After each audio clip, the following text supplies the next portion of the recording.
Adam & Sons AC and Heating is a locally owned business. President, CEO, and U.S. Navy veteran Adam Renteria has been certified in HVAC since 2010. Adam is also certified as a home performance specialist through BPI. Adam & Sons offers professional work, excellent quality service with affordable prices. Whether it's commercial or residential, Adam & Sons is the one to call. Contact Adam & Sons AC and Heating at 512-844-2695 or email adamrenteria64air@yahoo.com. Mention you heard this ad on the Lions Pride Sports broadcast and get 10% off your service call. If you're looking to capture that special moment, let Adrian Gutierrez Photography capture that special moment for you. Whether it's a wedding, birthday, family photo, or any special occasion, Adrian Gutierrez Photography is the right one to turn that special moment into a memory that will last a lifetime. Adrian Gutierrez proudly supports Lockhart Lion Athletics and can be seen at many events in Lockhart, as well as at Lockhart Lions sporting events, offering his time to create special moments for the Lockhart community. You can contact Adrian Gutierrez Photography at 512-227-6794, email adriangutierrezphotography@gmail.com, or his website adriangutierrezphotography.com. Luling MMA provides a safe and professional martial arts instruction for kids and adults. Head trainer and owner King Webb is a third-degree black belt in Brazilian Jiu-Jitsu and a first-degree black belt in Taekwondo. Luling MMA offers classes in the sweet science of boxing, Muay Thai, wrestling, Brazilian Jiu-Jitsu, and MMA. With experienced trainers and coaches, Luling MMA provides world-class instruction for those that want to learn for recreation or for competition. Luling MMA is located at 212 North Cypress Avenue in Luling, Texas. For more information about Luling MMA, you can go to their website, www.mmaluling.com. Kent Riddle Properties has been the main sponsor of the Lions Pride Sports broadcast since 2020, and has been a big supporter of Lockhart Lion Sports for over 40 years. Lockhart Lion fans all over the world have been able to follow the games on the Kent Riddle Properties scoreboard, as well as being the main sponsor of the Lions Pride Sports broadcast. Kent is also the QA guy for every broadcast. Kent Riddle has been in the real estate business for over 35 years. If you are looking to buy, sale, or lease a property in the area, you can contact Kent Riddle at 512-359-0036. Meitler Plumbing LLC is the one to call on for your plumbing service work in Lockhart and Caldwell County. Call Darren Meitler from Meitler Plumbing at 512-398-3146. Darren has been with the family business for over 30 years, and has been voted best plumber in Caldwell County numerous times. Master licensed and bonded. So, for any plumbing issues, call Meitler Plumbing for your plumbing service. Darren Meitler is also a 1989 Lockhart alumni and football captain for Lockhart Lions. Go Lions! Once a Lion, always a Lion. Old Pal Texas Tavern, located on the square in downtown Lockhart at 100 East Market Street. From a variety of appetizers, fried chicken, burgers, and salads, Old Pal is the right place for your hunger. We're open 7 days a week, Sunday through Thursday 11 a.m. to 10 p.m. and Fridays and Saturdays from 11 a.m. to 12 a.m. Our kitchen will be open late for Lockhart Lions Friday Night Lights home games. Old Pal Texas Tavern, cold drinks, fried chicken, and famous smash burgers are perfect for your after-game score. At Old Pal's, we are proud supporters of the Lockhart Lions and the Lions Pride Sports broadcast. Shields AC and Heating is a small family-owned business located here in Lockhart, Texas. You can count on us for all your air conditioning and heating repairs.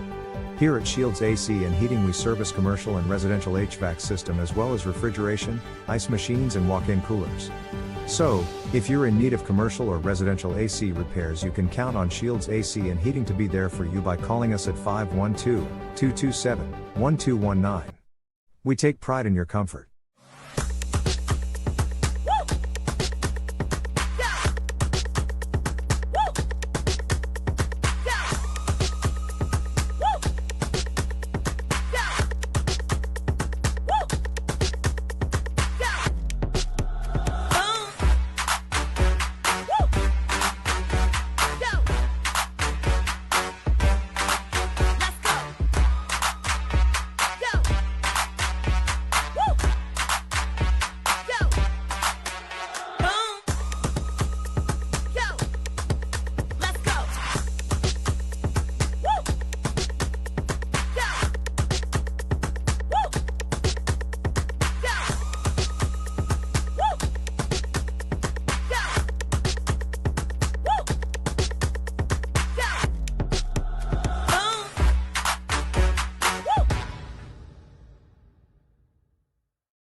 if you find yourself on the side of the road or in an accident.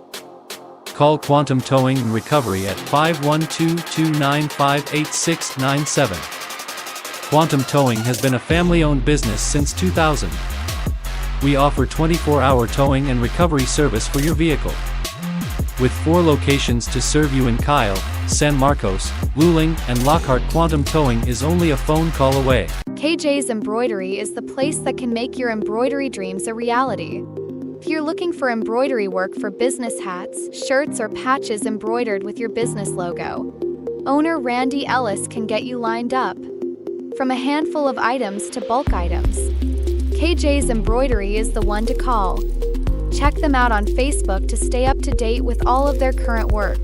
If you would like to reach out to KJ's Embroidery for embroidery work done, you can send an email to kjsembroidery@gmail.com, or you can call them at 830-263-2447. My name is Nathaniel Gonzalez, also known as My Time Gonzalez on the football field. Same formation. Same play. Hand off to Gonzalez. He got room to run across his midfield to the 40, the 30, the 20, 10. End zone, touchdown, Gonzalez. When I'm not on the football field, I run a small Christian brand with 2 of my friends, Sam Mancius and Gabby Longoria. This allows us to spread our Lord and Savior's message. We make shirts, shorts, sweaters, cut-off hoodies, car decals, and drawstrings backpack. My design is to have a unique verse of your choosing on the back of the shirt or hoodie. If you would like to support Stay Holy, scan the QR code and check out what we have. Or for more info, you can send us an email to stayholy21@gmail.com. If Jesus could do it all, we could try. God bless and go Lions.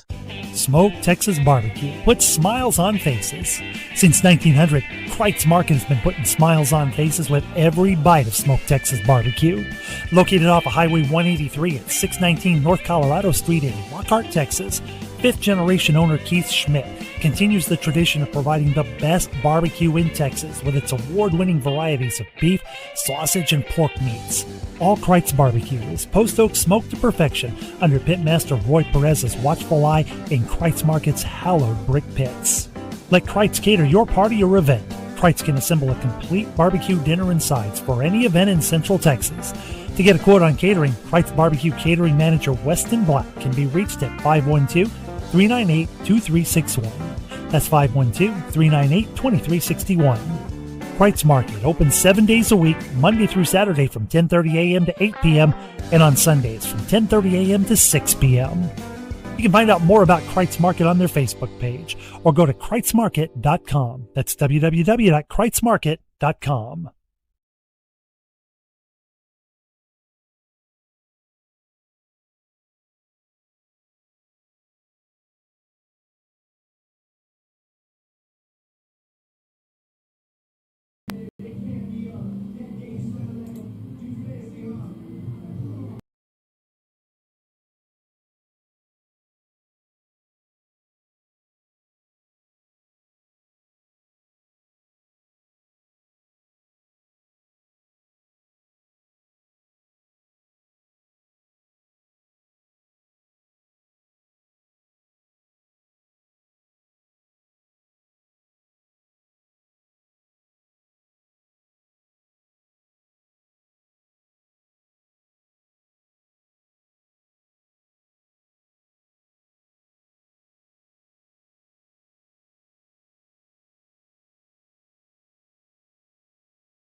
Thank you for watching Lockhart Lions Sports on the Lions Pride Sports broadcast. While we are here to bring free entertainment to all those who couldn't make it to tonight's game, please remember when posting a comment to please be respectful to both teams, coaches, student athletes, officials, and to each other. Disrespectful comments will not be tolerated and will be deleted. The individual who makes the derogatory comment will be banned from the current broadcast and possibly from future Lions Pride Sports broadcast based on the negativity of the comment. So please enjoy the broadcast and show your pride. Go Lions!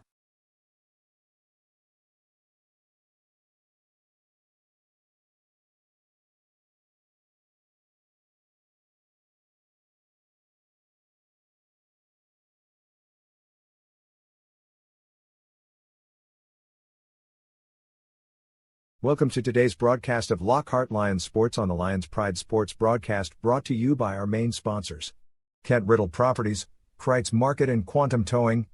And now from the press box with the broadcasting crew of our football analyst, the coach Amato Galvez, color commentary TD Tom Dunn, and the voice of Lockhart Lions Sports Emilio the Sarge Juarez.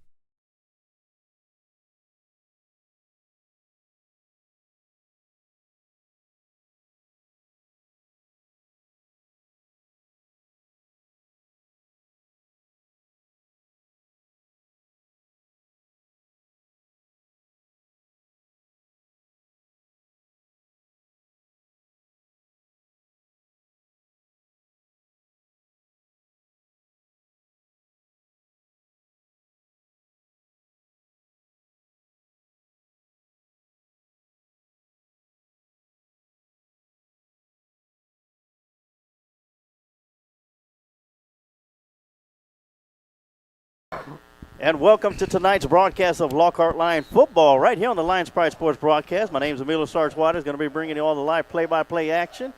The man to the other side of left of me is TD Tom Dunn. He'll be doing color commentary for us tonight. And to his left will be the coach Amato Galvez, our football analyst for Friday Night Football, as soon as he comes up to the press box. I know he's kind of busy down there.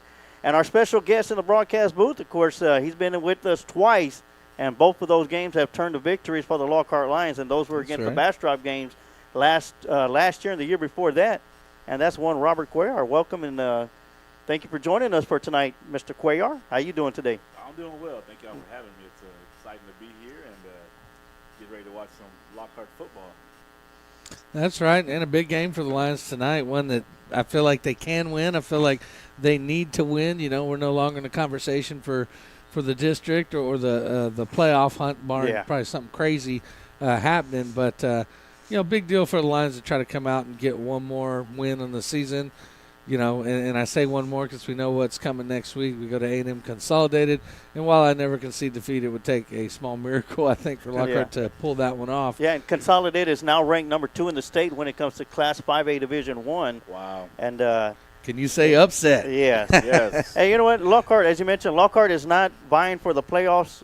They officially was eliminated last week against College Station. And it's all about pride now from here on out. Well, and tonight we have coming in here the Austin Anderson Trojans. And, Robert, why don't you tune in here a little bit and give us a little bit about, I know you did a good bit of research, our special guest Robert Cuellar did, on these Anderson Trojans. Why don't you give us a little breakdown of what we expect to see from the Trojans, maybe some stats? Well, coming into the game, Anderson's quarterback, Max Gerich, he is, according to Max Preps, he is leading in our district in passing yards. So this year he's completed 128 passes out of 199 for 2,319 yards, 35 touchdowns with 2 INTs. Averaging about 290 yards a game. I mean, the guy can sling it, of course, as you hear or see the stats. Anderson does pass the ball a lot. And he, Gerlich is a senior as well, and you mentioned he's top leading quarterback in the district. Well, he's up there as well. He's number 20 in the state. He's number 4 in 5A Division I. He's listed as a 3-star athlete and has committed to UTSA. So definitely nice. A big deal to face a D1 quarterback on the other side. But who are some of his weapons? So he has multiple weapons. His main weapon, though, is senior Number 18, Mr. Ed Small. Mr. Small is coming in, of course, this is all going off Max Preps.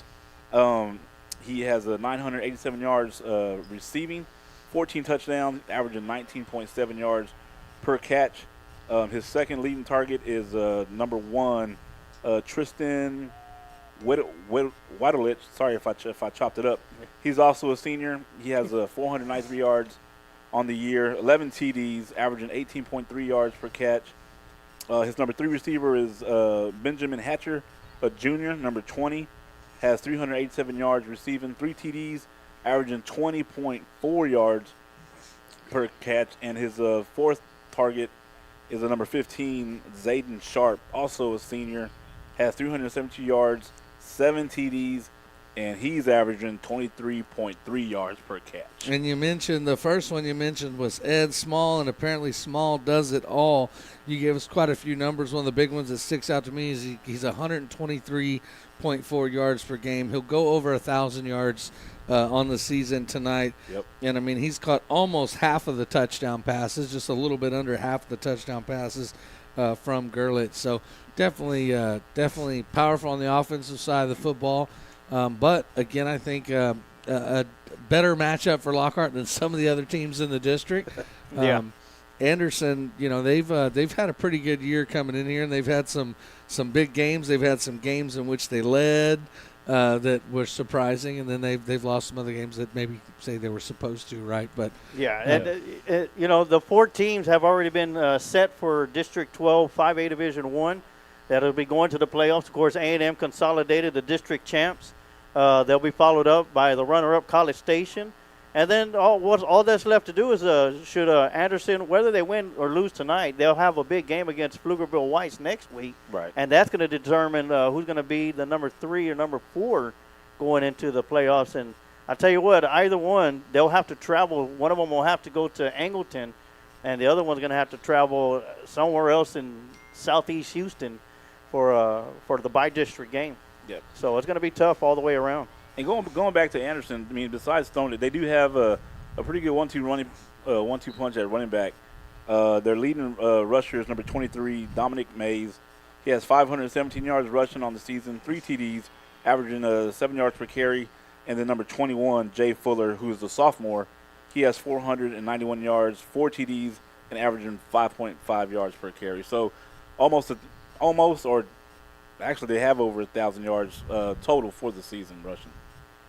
Yeah, and all those you mentioned, with the exception of Jay Fulmer, everybody else is a senior. Fulmer's a sophomore. Right. So we'll see Fulmer again next year when we hit the road to take on Anderson. As for the Lockhart Lions, or before I get going, I do want to thank everybody for tuning in and watching tonight's broadcast of Lockhart Lions Sports right here on the Lions Pride Sports broadcast. Of course, our main sponsors, Kent Riddle Properties, Kreitz Market, and Quantum Towing. And when we start the game, we'll have your Quantum Towing first quarter. When we hit the second quarter, we'll have your Shields AC and Heating second quarter. Then we'll have your Kreitz Market halftime show. And then after that, we'll have your Adam & Sons AC and Heating third quarter, followed up by the Old Pal Texas Tavern fourth and final quarter right here on the Lions Pride Sports broadcast. And right now, we're in the middle of the Kreitz Market pregame show. It is junior high night and CFPO night here at Lions Field. So we got a lot of festivities that's going to be taking place pregame before the game begins. And once again, I want to thank Mr. Robert Cuellar for joining us in the broadcast booth. TD Tom Dunn with the color commentary, Coach with the football analyst. On Friday night, Kent Riddle doing the QA for us, making sure that we sound good and look good for all you Lockhart Lion fans all around the world. And for tonight's broadcast, all you Trojan fans who are going to be tuning in, whether it's on our Facebook page or on our YouTube channel, thank you for tuning in and hope you enjoyed tonight's broadcast. And, gentlemen, we got a big dose of who we're going to be facing against. And the Anderson Trojans. As for Lockhart, we got some great talent as well also. And everything starts off in the backfield for the Lockhart Lions as we have Caden Mavis, number 0, at quarterback. And then we have number 21, Nathaniel Gonzalez, at running back. Gonzalez is a senior. Mavis is a sophomore. And not that big of a season that, stat-wise for Gonzalez as he had last season, right, which he was injured the last 4 games of the year, but still put up huge numbers for the Lockhart Lions. This year, he'll probably hit 1,000 yards during the final game of the season. If not, he'll do it tonight. But not the production output that we were expecting from my time, but I tell you what, we talked about it off the air before we went live that, every yard that Gonzalez has gained, he has gained it with every single bit of inch of his heart that he has out there. And, we talked about it when he leaves that field next year or next week at A&M Consolidated, his heart's going to be left right there on that field. Yeah, I love the way that the kid runs. Like you said, Coach, heart. Guy has heart, and when you have that, man, you can take on anything. And just always been a class act running back. The kid just seems to have a good head on his shoulders, knows what he wants, works hard. You can see while he is, during the game, his work ethic. And it's not to shy away from contact. Yeah. I love the way he plays. I see Gage Deutsch out there. We're going to go and cut off our headsets and turn off the crowd mic. It is senior night there announcing the seniors. So.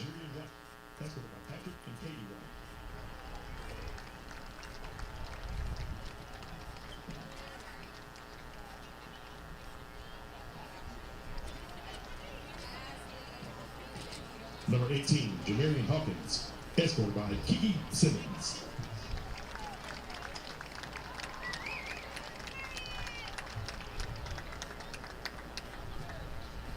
Number 21, Nathaniel Gonzalez, escorted by Simon Gonzalez and Rosemary Moreno.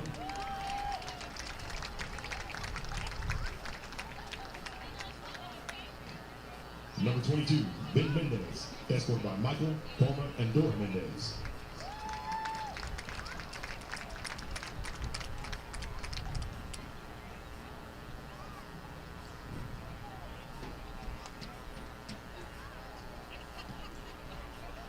Number 30, Santiago Guerra, escorted by Hyman and Jennifer Guerra.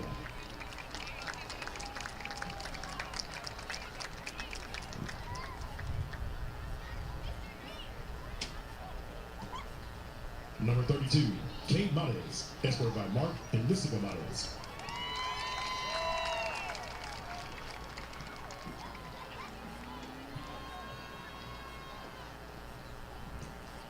Number 49, Joseph Baez, escorted by Michael and Erica Baez.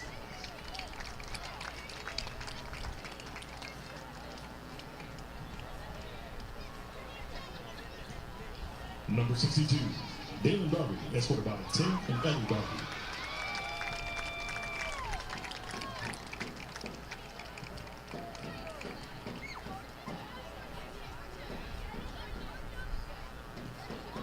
And number 98, Wesley Meitner, escorted by Darren and Angela Meitner.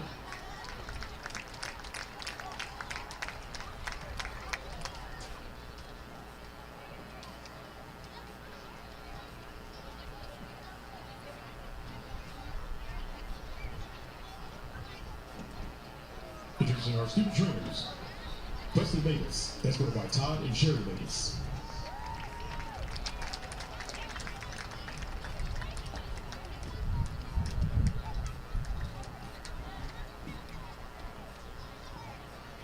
Mia Avila, escorted by Christina Lerma and Dominic Avila.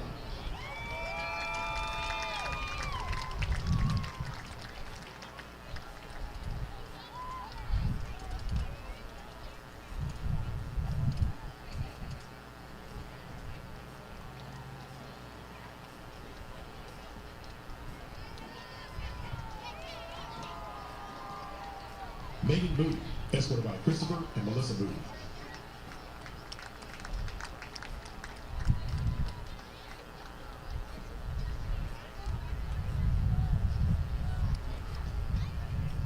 Maya Salazar, escorted by Monica Castellanos and Brandon Branch.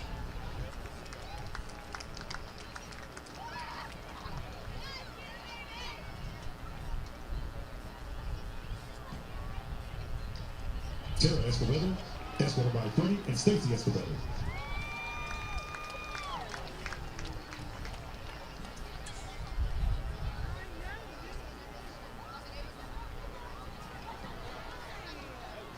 Mia Hernandez, escorted by Jennifer Hernandez, Carmen Hernandez, and Monica Villegas.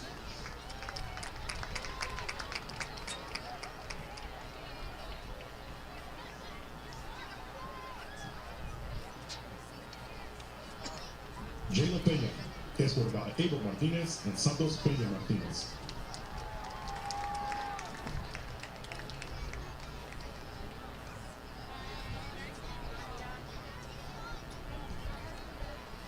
Jody Davis, escorted by Patrick and Lori Davis.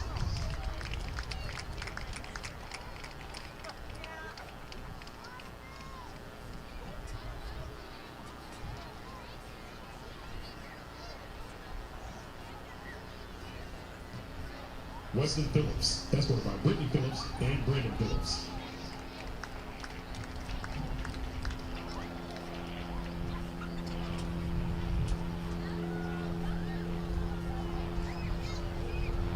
Marissa Gahula, escorted by Johnny and Amanda Gahula.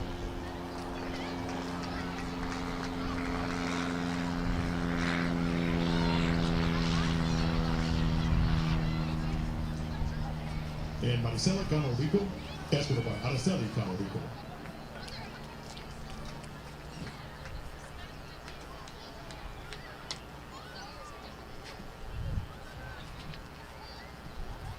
And at this time, we'd also like to acknowledge Miss Allie Martinez, who is walking with the cheerleaders.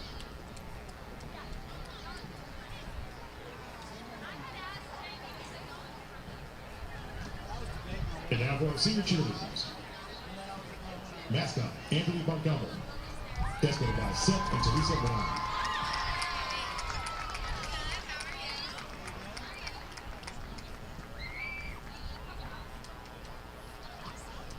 Captain, Allie Martinez, escorted by Lenny and Lefty Martinez.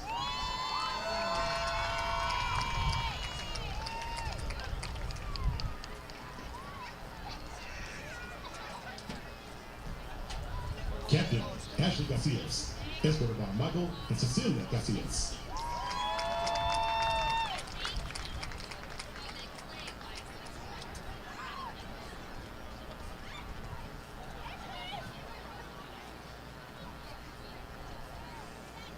Leah Araya, escorted by Ashley Martin, Robert Araya, and Dylan and Derek Araya.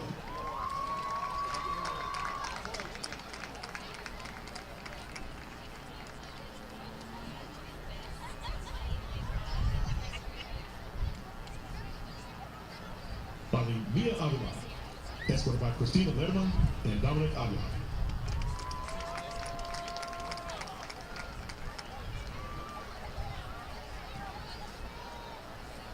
Introducing our Lionettes.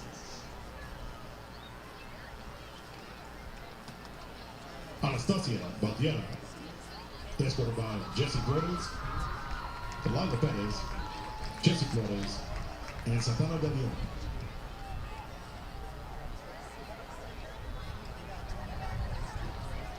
Senior Lieutenant Emma Capello, escorted by Joey Capello, Priscilla, and Courtney Capello.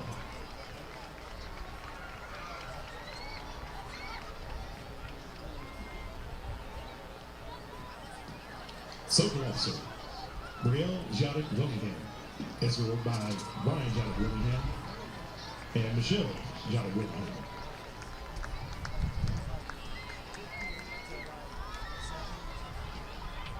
Co-Captain Gracie Flores, escorted by Patricia Flores and Fernando Alvarez.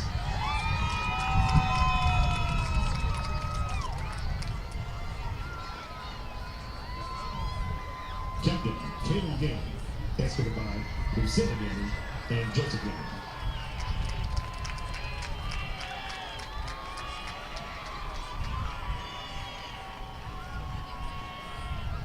Manager Mario Hernandez, escorted by Maria Rodriguez.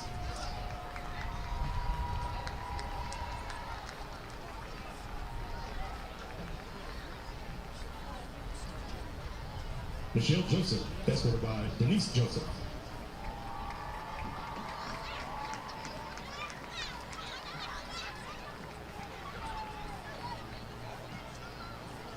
Social Officer Mia Metzler, escorted by Nick Metzler, Kendra Metzler, Kingston Metzler, and Hayden Wilson.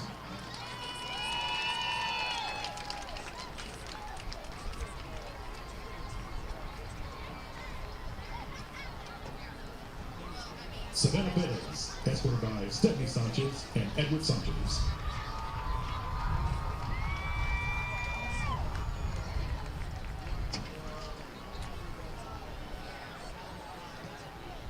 Estela Perez Gomez, escorted by Maria Perez Gomez.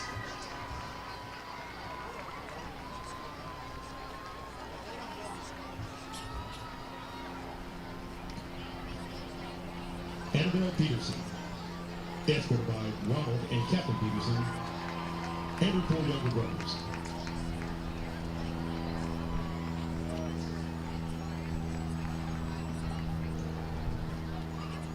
Sanaya Rowe, escorted by Dominique and Anna.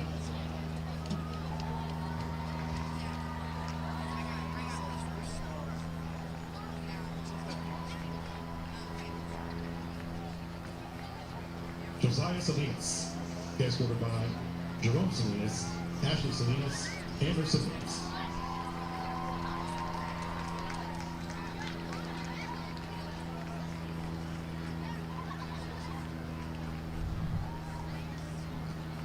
Head Social Officer B. Torres Puente, escorted by Martín Puente, Roxanne Torres, Said Puente, and Alexiana Gonzalez.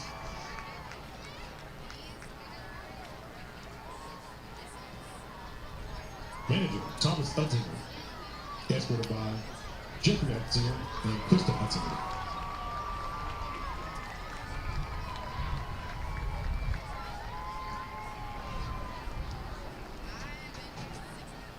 Manager Jamie Valdez, escorted by Rita Valdez, Michael Mojica, and brother Yellow Joe.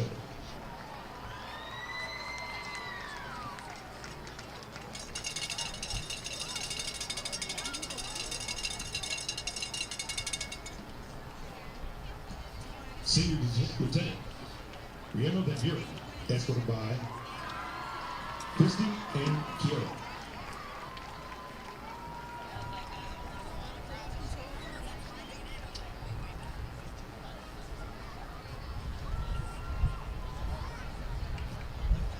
Now introducing our senior Warriors Line band and color guard members.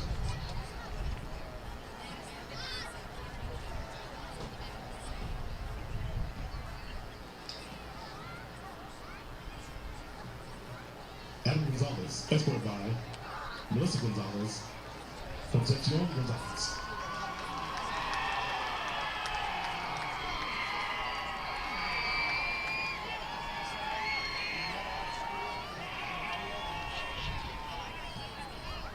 Alejandra Osuna, escorted by Graciela Osuna and Renee Osuna.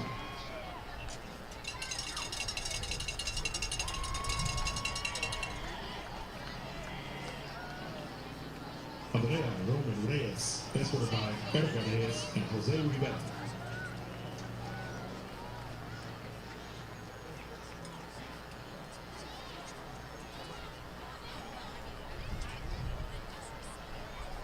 Angela Grimaldo, escorted by Dinora Martinez and Federico Grimaldo.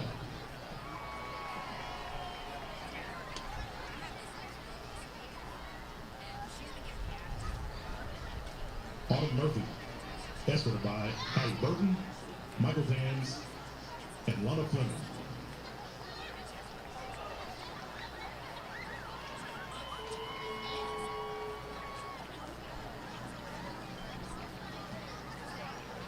Aiden K, escorted by Michelle K, Adam K, and Jerry Tanter.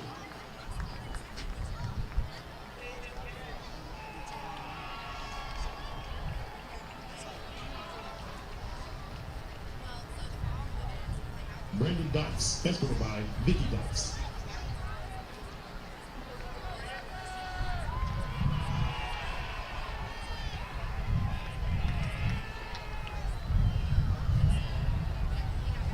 Kaylee Gannon, escorted by Joseph Gannon and Lucinda Gannon.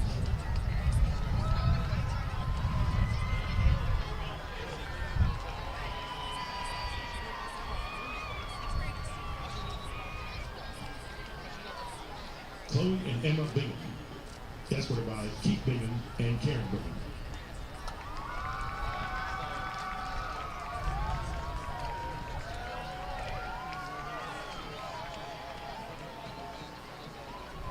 Daniela Flores, escorted by David Flores, Della Flores,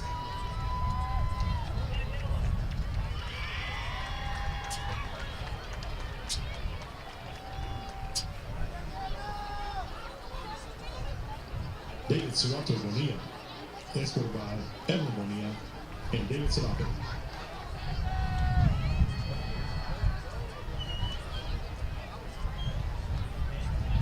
Elizabeth Rios, escorted by Elsa Rios.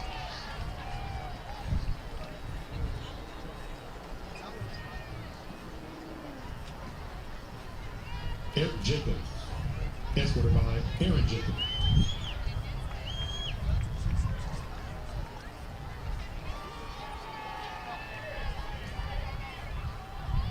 Ernest Weiss Jr., escorted by Ernest Weiss Sr. and Catherine Weiss.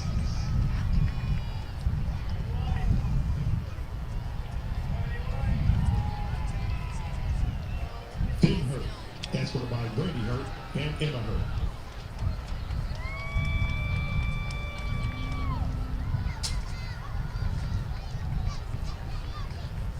Jackson Owen, escorted by Jed and Rizzo.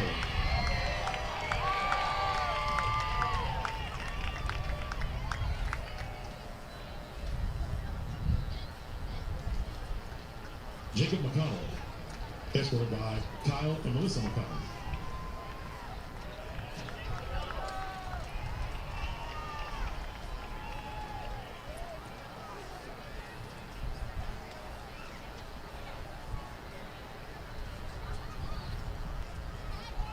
Jimmy Davida Jaimes, escorted by Yulita Jaimes, Otto Jaimes, Santiago Aviles, Jacqueline Hernandez, Uriel Hernandez, and Jocelyn Hernandez.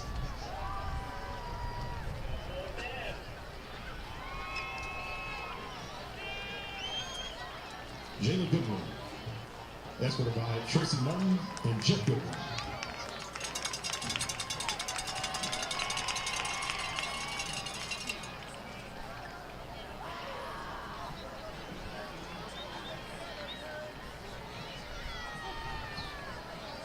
Jasmine Covarrubias, escorted by Ludas, Viera, and Antonio Covarrubias.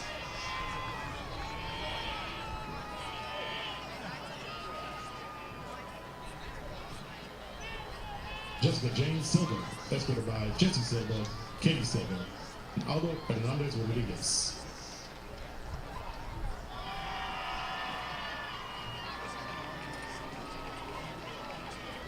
Giselle Barriga, escorted by Maria Barriga and Juan Barriga.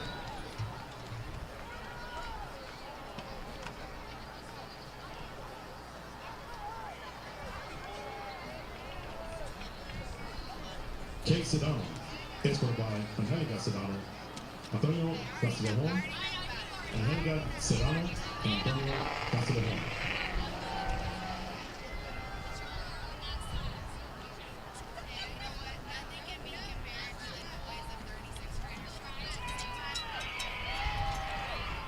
Kristen Lowe, escorted by Kevin Lowe, Cassie Howard,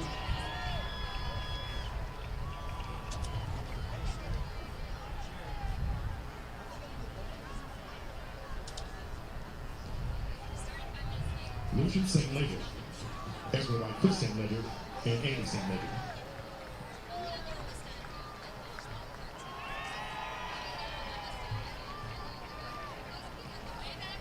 Maria Tinoco Mora, escorted by Guadalupe Mora, Miguel Angel Tinoco, Silvia Mora, and Miguel Tinoco.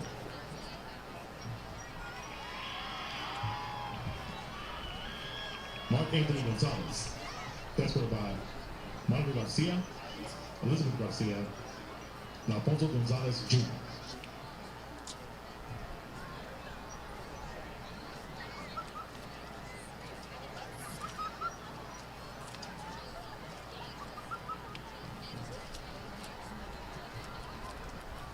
Nicholas Hinojosa, escorted by Nicolasa Hinojosa.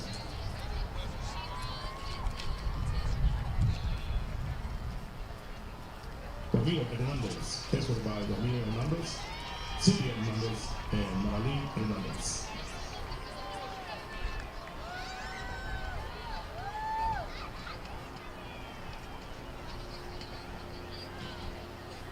Ricardo Rios Jr., escorted by Ricardo Rios Sr., William Rios, Abel Rios, and William Rios. Fisher. Escorted by Kelly Fisher and Rob Fisher.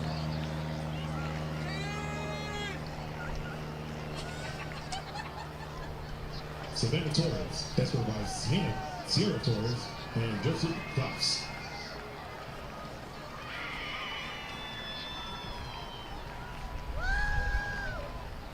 Vincent Almazan, escorted by Catherine McGrew, George McGrew, and Maggie McBride.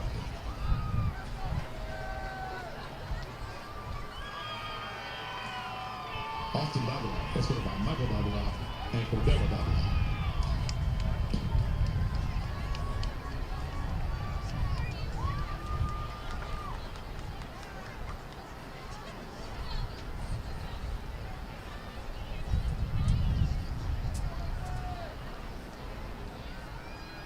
Now for your senior cadets in the Air Force Junior ROTC.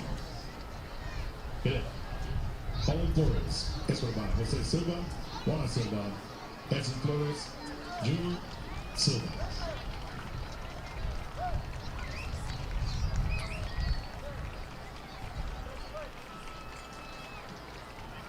Cadet Jonathan Naves, escorted by Claudia Naves, Oscar Naves, Leslie Naves, and Brian Naves.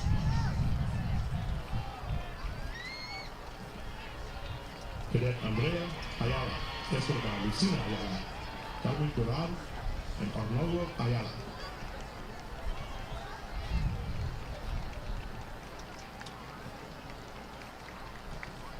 Cadet Elisa Lopez, escorted by Roberto Navarez, Laura Juarez, brother Roberto Navarez, and Camila Lopez.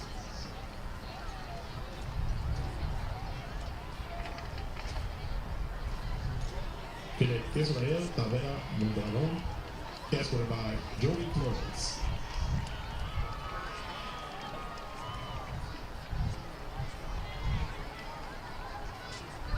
Cadet Alejandro Esquena, escorted by Pauline Flores, Elisa Flores, Roberto Lopez.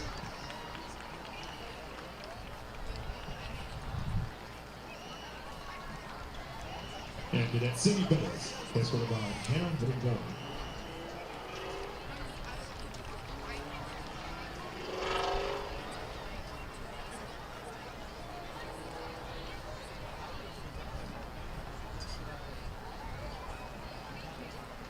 And representing the senior class for the choir student, Christian Martinez Fajardo, escorted by Norma Fajardo.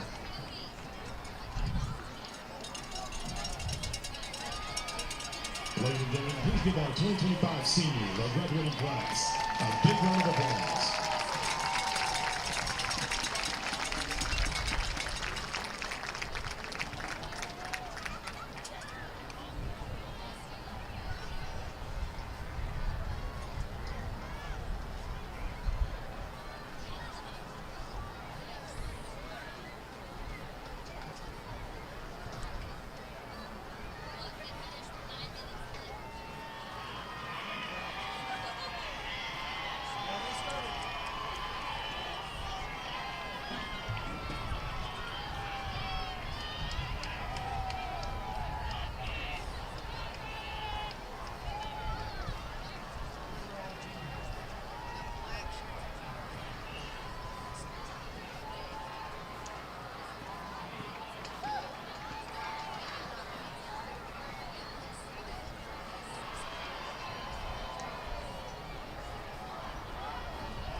Lockhart ISD's elementary school children get to experience the excitement of being a part of the football experience and meeting Lucky the Lion.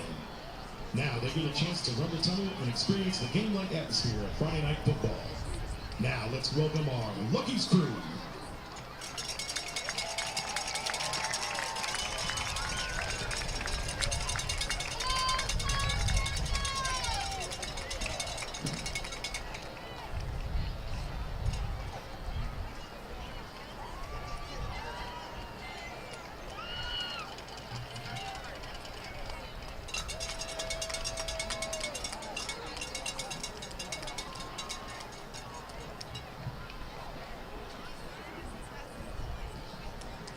And now the Lockhart Roaring Lion Band will perform the school alma mater.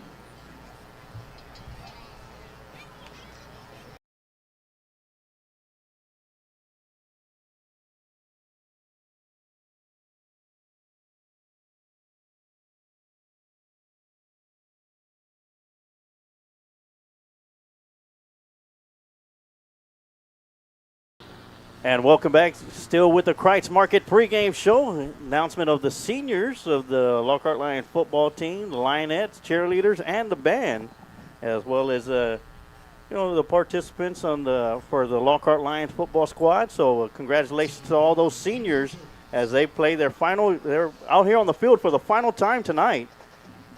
And once again, I want to thank everybody for tuning in. My name is Emilio Sarge-Juarez, going to bring you all the live play-by-play action. TD Tom Dillon with color commentary. The coach who's finally made it in the broadcast booth for our Friday night analyst and our color commentary guy for Thursday night football. And our special guest in the broadcast booth, Robert Cuellar. And, gentlemen.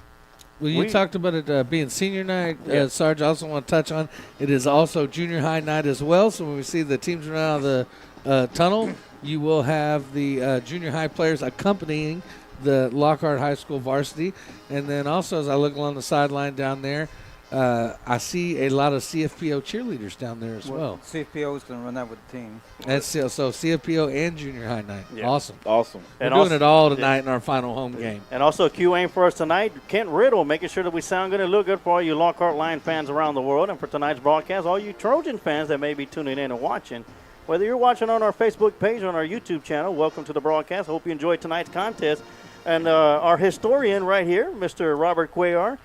When was the last time Lockhart played Anderson, and what was the final of that game? Last time Lockhart played Anderson was 1991, and the score was 50-18 in favor of our Lockhart Lions.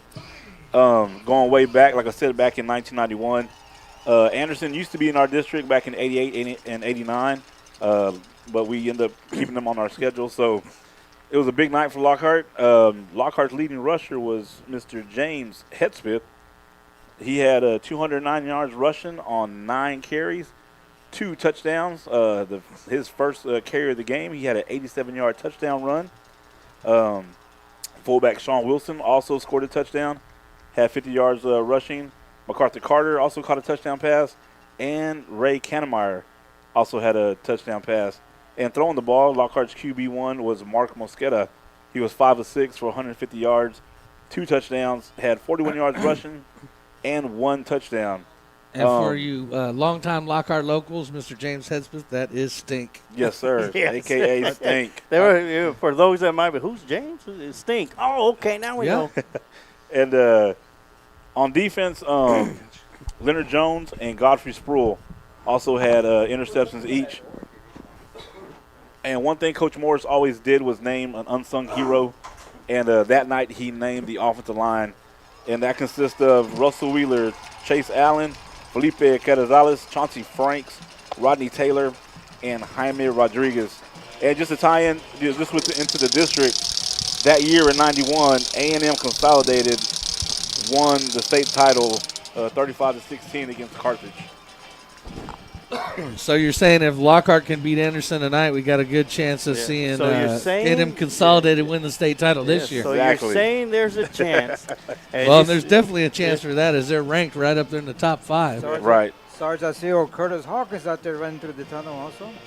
Not as fast as he used to back in the day when he was out there on the field wearing the Lockhart Lion helmet. Of course, as TD mentioned, it is junior high night and CFPO as we saw the whole group running out of the tunnel with the Lockhart Lions.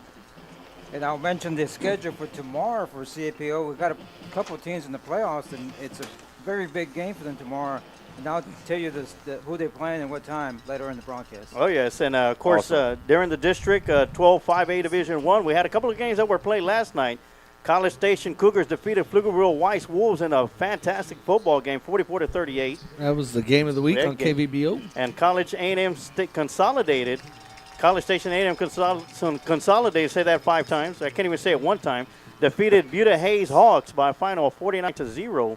And other district matchup, I'm calling it the district game of the week. Kyle Lehman Lobos taking on Bastrop Cedar Creek. Both teams have a winless record, so somebody's always going to have to go tonight. That's going to be a good part. That's going to be a good one, yeah. And, of course, Anderson Trojans here at Lions Field as we get set for the national anthem, and we'll cut off our headsets and turn up the crowd mic. And the national anthem tonight will be sang by the Lockhart Varsity Choir, and they're joined by the junior high choir as well.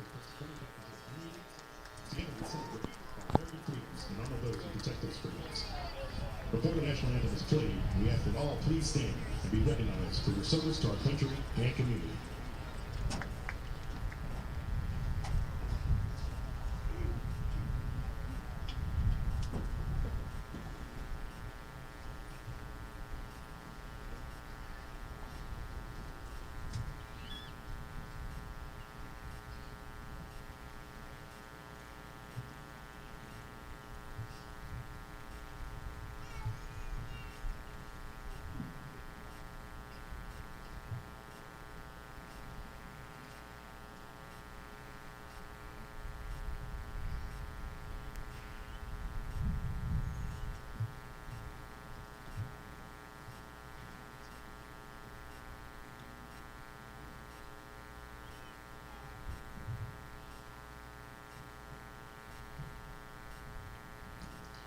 Ladies and gentlemen, please stand.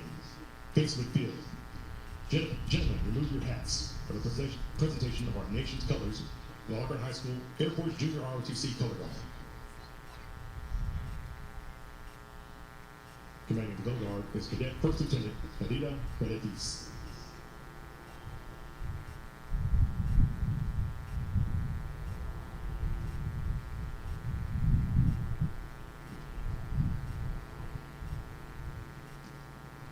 Today, the Lockhart ISD Elementary Honor Choir had their clinic in concert at the Gary Oldendorf Performing Arts Center.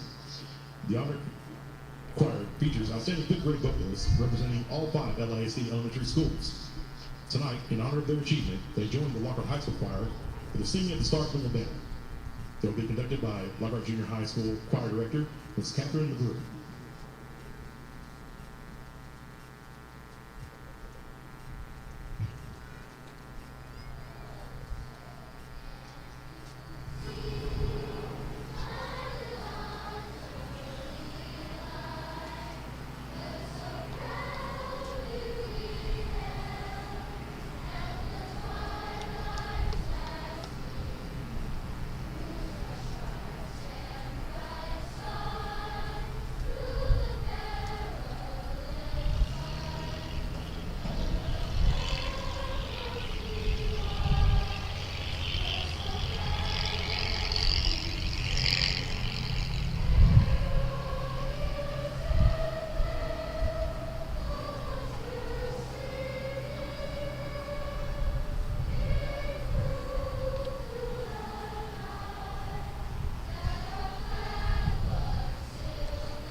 And a great job by the representatives of the elementary schools here at Lockhart Independent School District, along with the Lockhart High School Choir. They certainly did do a good job. Saw a lot of proud parents down here in the stands with their phones up, filming their little ones at the last home game of the year here at Lockhart Lions Field, General Gary Bunch Stadium. Well, yeah, of course, with senior night taking place tonight, it was a sight to see with Presley Mavis down there on the field at right around the 50-yard line with their dad, Coach Mavis, head coach of the Lockhart Lions, on his left side, and to his right, his sophomore quarterback, and also his son, Caden Mavis. So it was a good sight, great sight to see down there. And here in a minute, they'll be getting ready for the coin toss out there on the middle. I'll give you the captains for the visiting Anderson Trojans. As for the Lockhart Lions, it's going to be number 1, Gage Deutsch, number 75, Sal Hinojosa, number 21, Nathaniel Gonzalez, and number 55, Dylan Ovalle, who will not be suiting up tonight. And for the Anderson Trojans, they're going to have number 53, senior offensive lineman Jaden Evans, they'll have number 4. That's senior wide receiver quarterback Colin Haynes. They'll have number 5. That is Liam McMillan, running back, defensive back. He's one of their defensive leaders. And then their last one is going to be number 15. That's Zayden Sharp, the senior defensive back wide receiver. So all senior captains for the Austin Anderson Trojans. And big game here tonight for the Lions. You know, wouldn't call it a must win, but I'll call it a sure would be nice to win. Yes. Right, there you go. And as we mentioned earlier in the Kreitz Market pregame show, Lockhart Lions mathematically out of the playoffs, or we've been eliminated from the playoffs. So it's all about playing for pride now. And I tell you what, that's what a lot of these young Lions have out here on the field is they got a lot of pride with them, and you can see it especially especially with number 21, Nathaniel Gonzalez. We're probably going to see a lot more power running from him tonight. I guarantee you, Sarge, Gonzalez is going to leave it on the field tonight. Yeah. And the Trojans will receive the opening kickoff. They will be defending the south zone, and the Lockhart Lions will be defending the north zone. Lockhart Lions going to be dressed in the black pants, maroon top, black helmets. Anderson Trojans in the white uniform with the purple and gold numbers. Anderson still has a chance to, next week to decide 3rd and 4th because they play Weiss next week. And before we get to the opening kickoff, we'll take a quick timeout, and we'll be right back. If you find yourself on the side of the road or in an accident, call Quantum Towing and Recovery at 512-295-8697. Quantum Towing has been a family-owned business since 2000. We offer 24-hour towing and recovery service for your vehicle. With 4 locations to serve you in Kyle, San Marcos, Luling, and Lockhart, Quantum Towing is only a phone call away.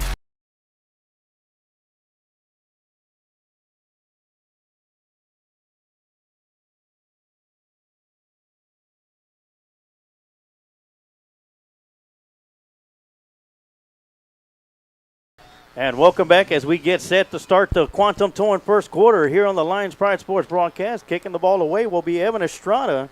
You know, Sarge, I watched pregame. Coach Mavis stood there with Estrada as he warmed up kicking, and he watched every kick that Estrada kicked. Just says a lot when your head coach is tuning into special teams like that. Look out tonight for something special. And here we go, Evan Estrada. It'll be an onside onside kick. To the flag, offside. And it'll be fielded. Lockhart gets it, Covered but they're by gonna get a flag for being offsides here. And that one was recovered by Bob Estrada.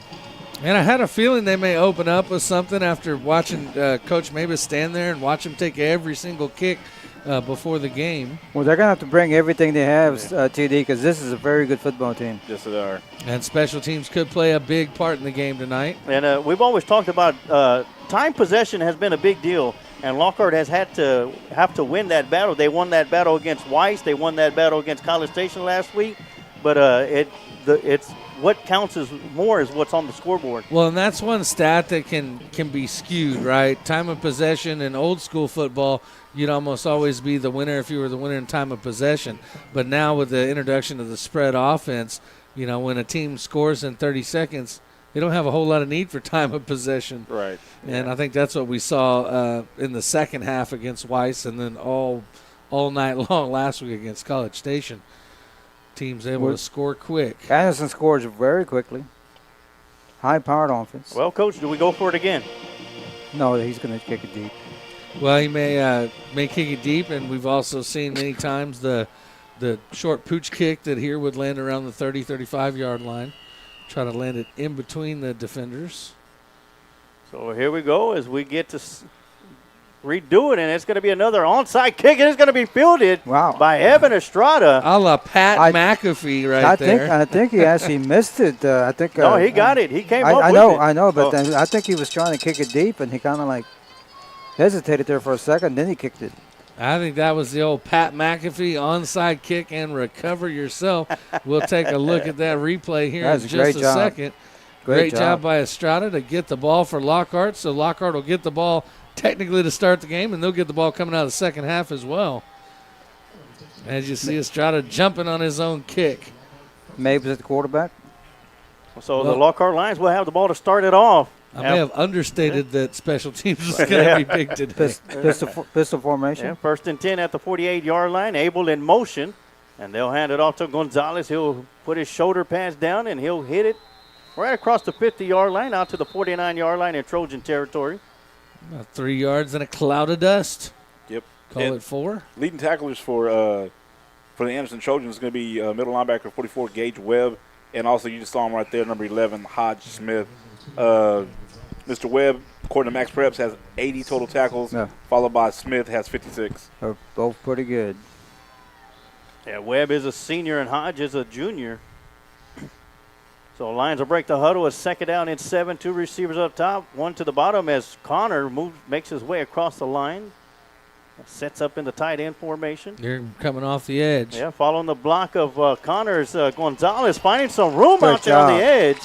Gets it across the 40, and that's going to be a 1st down run for the Lockhart Lions. And that was one of the captains, number 5, Liam McMillan, that brought him down. He was the one that was bringing pressure from the far side. He just kept his pursuit going and was eventually able to catch up to my time and bring him down. And he's also their 3rd leading tackler with 46 total. 3-man front for the Anderson Trojans. Yeah, as you see the replay right now, a great job blocking out in front by Parker Connor.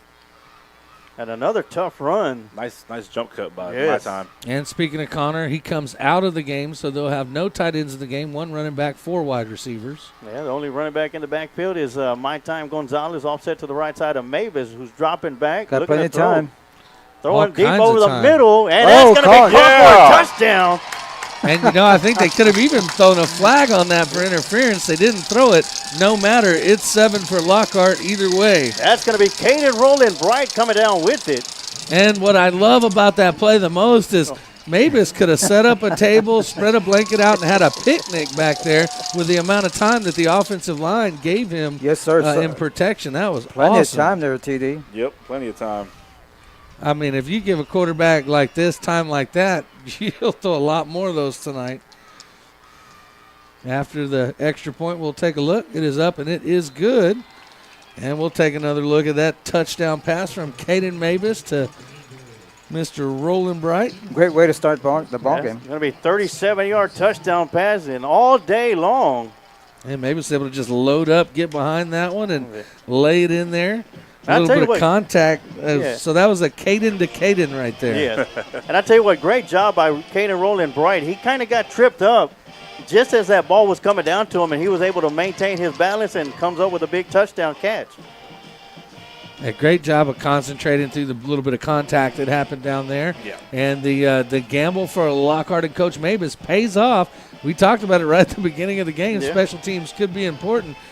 What's even more important is when you get a turnover, to capitalize on that turnover, right? Because you get a turnover, your offense sputters out. Eventually, that turnover didn't do anything for you. So getting points off of that onside kick is a huge deal for Lockhart to get out to an early lead over what is a very potent Anderson Trojans offense. Very. That may have played into the decision to onside kick it because you kept them off the field now. Very explosive. We saw a lot of different formation, a lot of trick plays last night on the freshman game. Came with the trickeration. Now, do we see another one? 3 in a row? I don't know. 3 onsides in a row. I tell you what, Lockhart has been very successful when it comes to onside kicks. Well, what I like, too, is, look, it's sucking everybody further and further up, and now you've got some dead zones deeper in the field where you could try a different type of kick, and they will. As that one's going to be booted and caught over the shoulder right around the 3-yard line. They'll bring it across. Number 15. And great coverage on the kick by the Lions as they're going to bring him down before he gets to the 15. That's going to be Zayden Sharp with a return. Okay, here we go. And that was Avery Ibarra on the tackle for the Lockhart Lions, as well as Bob Estrada out there. Yeah, Avery coming back after sitting out last week with a little concussion. And with Robert Cuellar giving us the lowdown on the offense, it's going to be a tough battle as the Lockhart Lions defense is going to have to handle Gurlich and Small. Well, they have 5 players that are averaging double digits and 3 of them that are averaging like over 20 or close to 20 per catch. Yes, sir. So you can't even give up one good pass to these guys because it's going to go for a ways. And they'll start with an inside handoff to the running back, and he'll pick up about a yard or about 2 yards. Watching the game against A&M and Conversation, they had a hard time handling Anderson's receivers. Those two teams are pretty good. And Gerlich will get the snap. He'll drop back, throws over here towards the near side, and that one's going to be caught. And Bob Estrada is going to be a foot chasing them down and unable to shoestring tackle him. And that's going to be number 20, Ben Hatcher. And we mentioned it. Yeah, Anderson Trojans strike right away. And we talked about him being able to score quick. We got the very early makings of a shootout here. Absolute dime was dropped in there by Gerlich on the sideline. And then a great job by Ben Hatcher to keep his feet. Right on the sidelines. Great run. That was a beautiful corner route. Yes, it was. And that's going to bring up number 47, Ryan Ostbo. He'll be coming in to kick the extra point. With 10:01 here in the Quantum Towing first quarter. Snap is back, hold is down, the kick is up, and it is good. And all he needed was about half a step on Bob Estrada, and that was enough for him to secure that catch. And then it looked like Aiden Scott was going to catch him, but it was not to be so. And we can see Coach Mabus talking to Estrada down there. Estrada's just a sophomore and needs a lot of coaching up. Oh, yeah. Good young man. He has a tremendous future ahead of him. Yes. And that's one thing that we talked about at the beginning of the season is the youth of this football team that we got. And we've seen from week in to week out that the youth, and, they've picked up their game from the first game of the season to where they were at now. Yeah, of course, they've had some rough patches, but that's what we need with this youth, because it's going to be very valuable when they come back again next season. Oh, yeah. Yeah, over 33% of this team is underclassmen and sophomores, and 66% of the team is juniors or sophomores.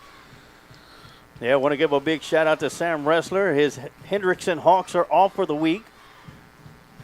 And his Hawks High Soaring Nation broadcast.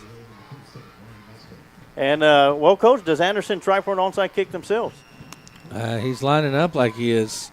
Might be looking for a short pooch kick. Yeah, wouldn't be surprised.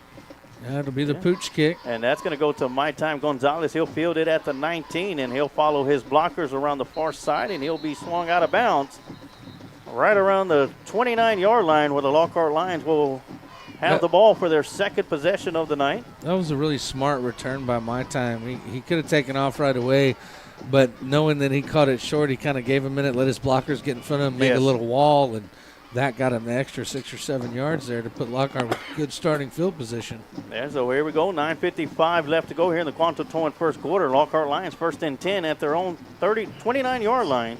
So the Lockhart Lions front line did a great job giving Caden Mabus plenty of time to throw on that last one. Lockhart line is missing a key element in Mr. O'Bali not being out there. Yes, he is. Inside handoff to Gonzalez. He's going to be met in the backfield, and he'll be brought down. First man in the backfield, number 51, River Anderson. And that'll be a 2-yard loss for Gonzalez. Yeah. Anderson did a good job shooting his gap. River Anderson leads them in number 3, not leads them, but is number 3 with 4.5 sacks for that defensive line. Only a junior. I know they've got one guy that's got 8 sacks on the year on this defense. I think that is that number. That's Gage Webb. Gage Webb, that linebacker. Senior linebacker. They must blitz a lot.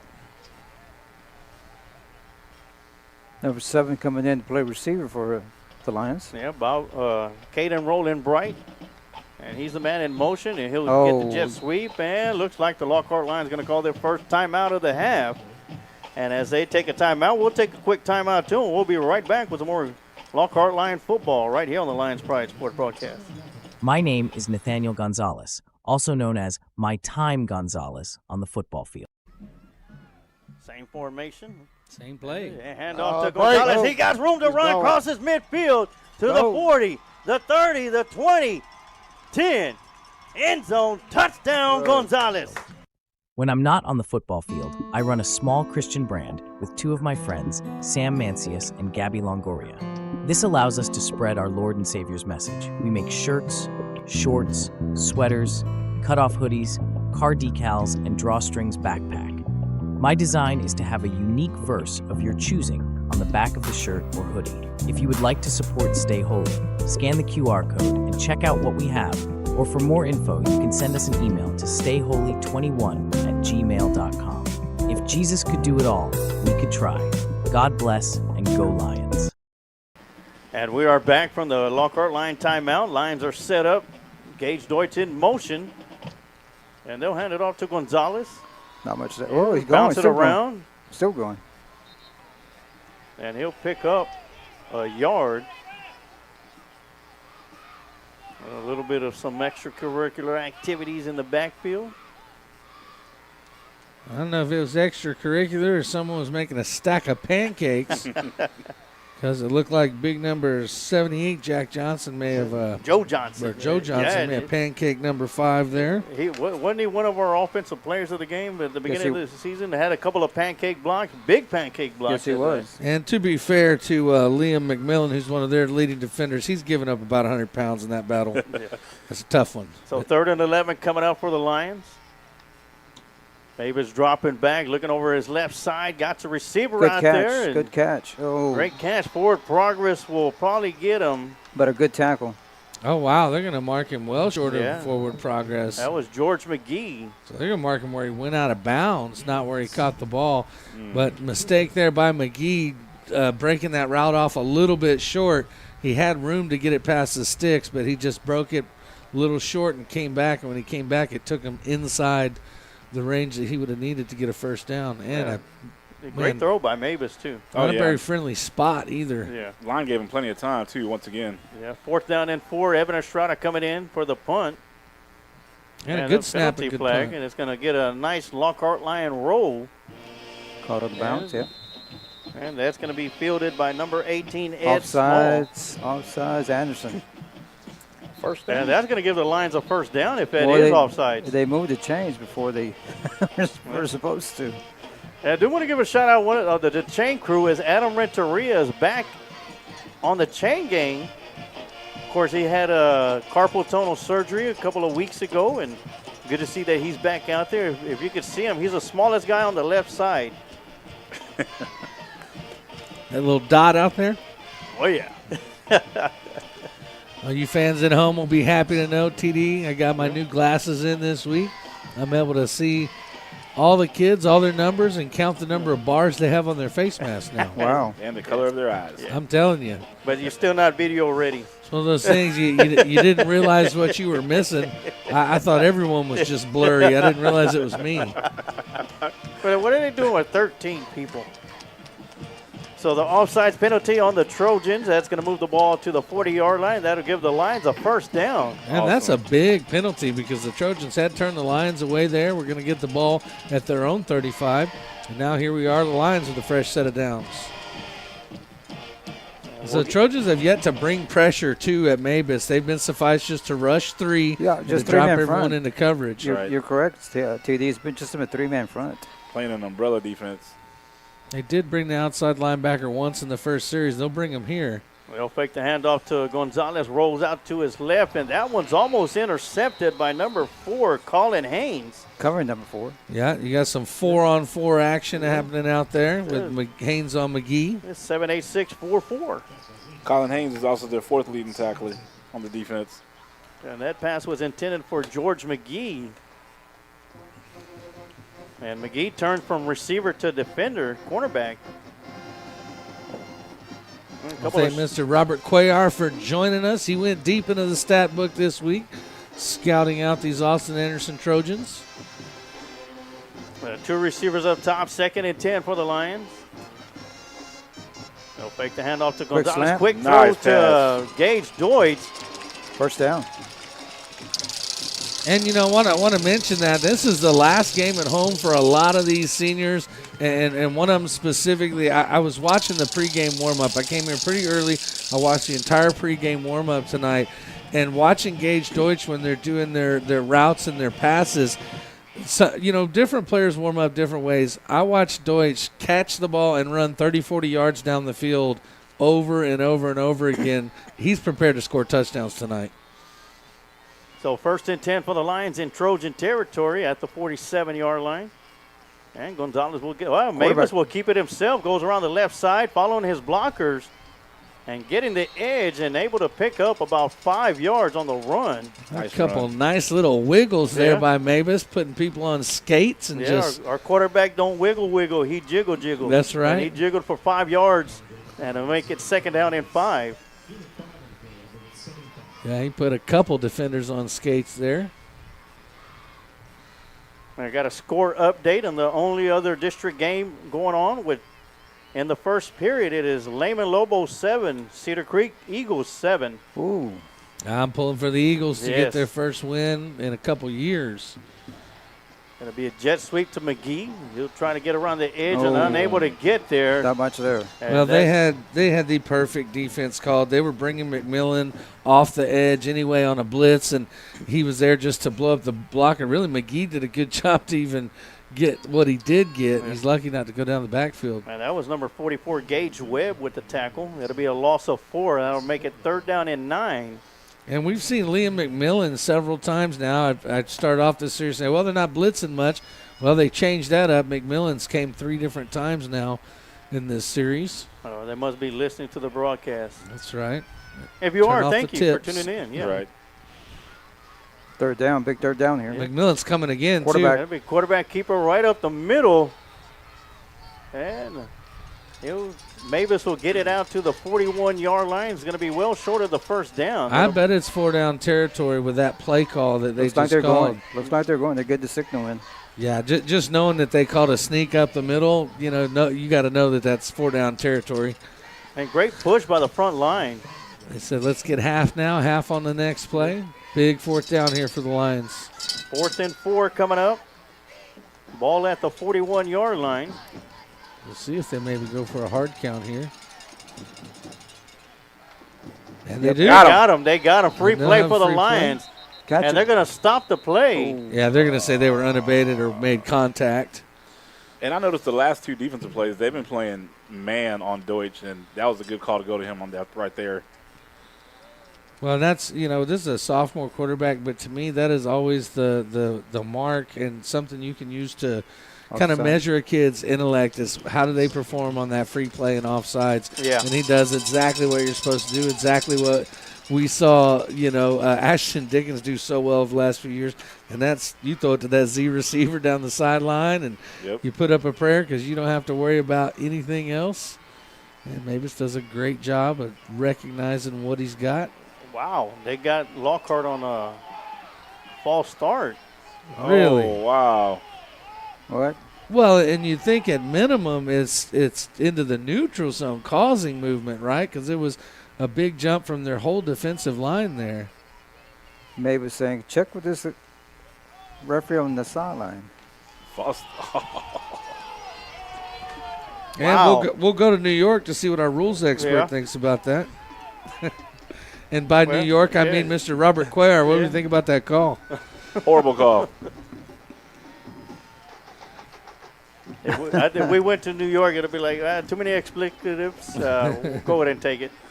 And judging from body language, I think they called that on number 70, Caleb Alvarado for the Lions. Just he was the one that kind of showed me with his body that it may have been called on him. Well, Lockhart, I believe, are still going to go for it with 4th and 9. As Abel will come out and At Caden minimum, Roller you Bright got to will come try in. that hard count again. 3 receivers up top. Gonzalez offset to the 2 left seconds side. on the play clock. Dropping back. He's got Stepping time. into the pocket. He's going to take off running. And tries to pick up the first down on it. It's still on his feet. Still And going. looky here. Get there. First down. And he gets And there. Mavis picks up the first down. Oh, I don't know. It's going to depend on the spot. Lockhart hasn't gotten favorable spots on that side. Looks like he's marking him just short. No. Nope. Okay, got it. Oh, well, I don't know. They haven't moved the stick. Yeah, I know. Yeah, the they stick's bobbling around behind They him. got first down up there. They were able to keep Mavis from scoring, but I tell you what an effort Nice run by effort. Mavis. Wow. Nope, they said he didn't make it. Nope. Well, Lockhart not getting the favorable spots tonight. Better get ready on defense. And late coming on the field on defense. 1st and 10, run And coming they'll around the near pay side, for crossing it. midfield, and finally getting knocked out of bounds by Aiden Scott. And that's their leading rusher, number 21 on the carry. That's Jay Fulmer. And when Or actually, no, he's not their leading rusher. when He's their something like second that happens, TD, that they don't get the first down, you got to be ready on defense because And they're coming. Lockhart was still running players Yes. on as Yep. Landon Mendez was coming in. He was the third defensive Even now, lineman. get lined up. And that's set up. Another inside handoff to Fulmer. This time the Lions are going to contain him for about a 4-yard run. That's why Anderson taking advantage here, going fast. That's why teams go no huddle. Catch you off guard. Anderson Trojans all gas, no brakes. And Lockhart ready for him that time. They'll fake the handoff to Fulmer. Dropping back, throwing into the corner of the end zone, and that's going to be caught for a touchdown. That's going to be the number 18, Ed Small. Well, you can't credit anyone other than Small on that one because the defender was just all over him, had a hand in there doing everything right. And Small shows you just why he is as good as he is, as he's able to catch that ball in the corner of the end zone. Another great patch by Gerlich also. Gerlich dropping dimes out there tonight. And everybody thinks that Small is a small guy. He's not a small guy at all. No, he's not. And name is deceptive. Yes. That puts him over 1,000 yards for the season receiving. Yep. Osbo comes in, snap his back, hold it down, and kick is up, and it is good. And with 3:17 left to go here in the Quantum Towing first quarter, is Anderson Trojans 14, Lockhart Lions 7. And let's go through the list of shout-outs. We got Robin Humphrey saying go Lions. Brenda Playfair, go Lions. David Hepner, congrats to Weston Phillips Sr., Lockhart Lion. Lorenza Gonzalez, go Lockhart Lions. Let's win the last game in Lockhart, senior night. Fritz Williams, let's go Lions. Hey, Yes. hey, Fritz. Sarah Allison Dunn, somehow that name seems familiar. It says, let's go Lions, listening from Bastrop. Boo. Boo. Dyrell Thomas. Yes, sir. Coach T. Yeah, how about them Lions? Go Lions. Sarah Allison Dunn, once again, nice job, Lions. Sasha Bright, let's go KB. John Rodriguez, go Lions. And Paulette Davis, go Lions. Nice. So Thanks for tuning in. Oh, yes, thank you for tuning in. And give us a shout out, guys. Yeah, let us know where you're watching from. Of course, Sarah, you've already let us know where you're watching from. So, Coach Davis is still coaching at Davenport, correct? The Suns. yes, Right. the Suns, yes. Renee Pompa's son is a 7th grader at the junior high that feeds into Davenport. So is Noble Preto. Yes. Yeah, that's going to be a pooch kick. That'll be fielded by Gonzalez coming around the near side, trying to get the edge, stiffs arm a defender, and finally going to be brought down at the 27-yard line. Man, what a stiff arm there by my time. Just and got just tangled held up in the on to it. feet. 3:07 left in the first quarter. Another score update. Cedar Creek 13, Lehman Lobos 7 with 4:37 left to go in their first quarter. And so in the Lockhart's last series, penalties helped him, and then penalties hurt him. Got a little bit of both sides of the medicine there.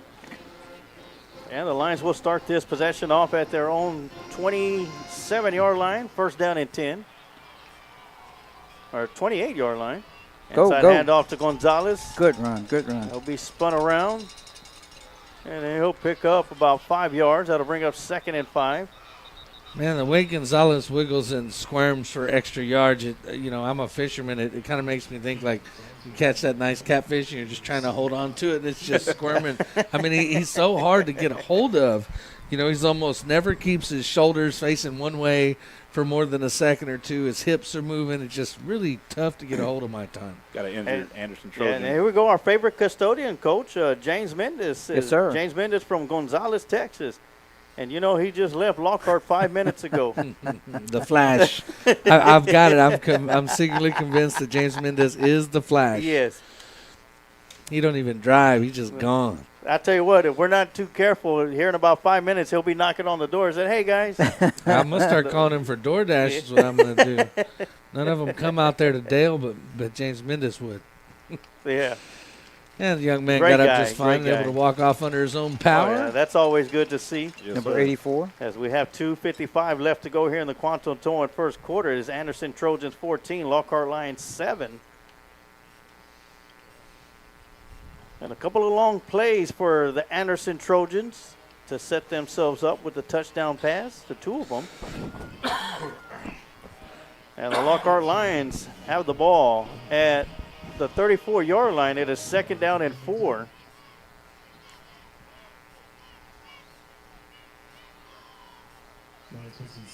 And they'll have one fullback in the game, 3 receivers, and 1 running back.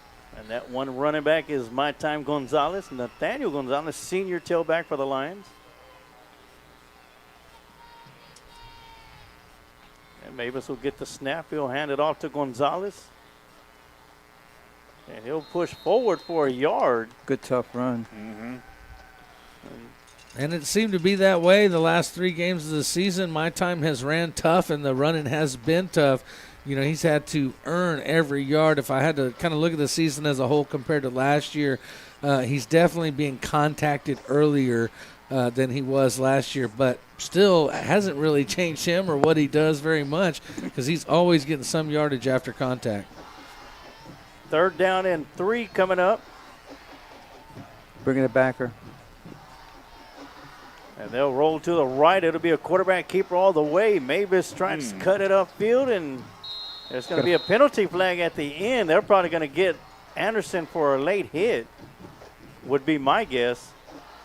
And again, I don't know. I didn't see anything there that really jumped out at me. It kind of looked like a whole pile of guys falling out of bounds. Or is it going to be false start on the Lions?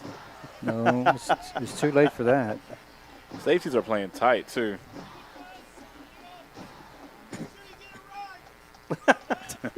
Yeah, Lockhart fans are giving those refs hell out there. Personal foul. Face mask. Anderson. Oh, there we go. 15-yard penalty. That'll give the Lions a 1st down. And well, it doesn't have to look at the officiating crew when one's kind of instructing the other one on where to stand and what to do on the field in front of everybody. That just kind of allows the folks to pick on them a little bit. Tamara Wilson chimes in, says, go cousin, KB rolling. All right. Had the touchdown pass. Give the Lockhart Lions their first points of the game so far, or their only points of the game. As we got 1:59 left to go here in the Quantum Towing first quarter.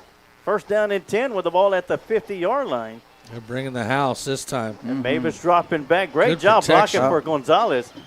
That one's going to be thrown, and even greater coverage out there on the far side. Number 20, Ben Hatcher. So that's a long throw from this hatch all the way across the field, and it just hangs up in the wind just a little bit.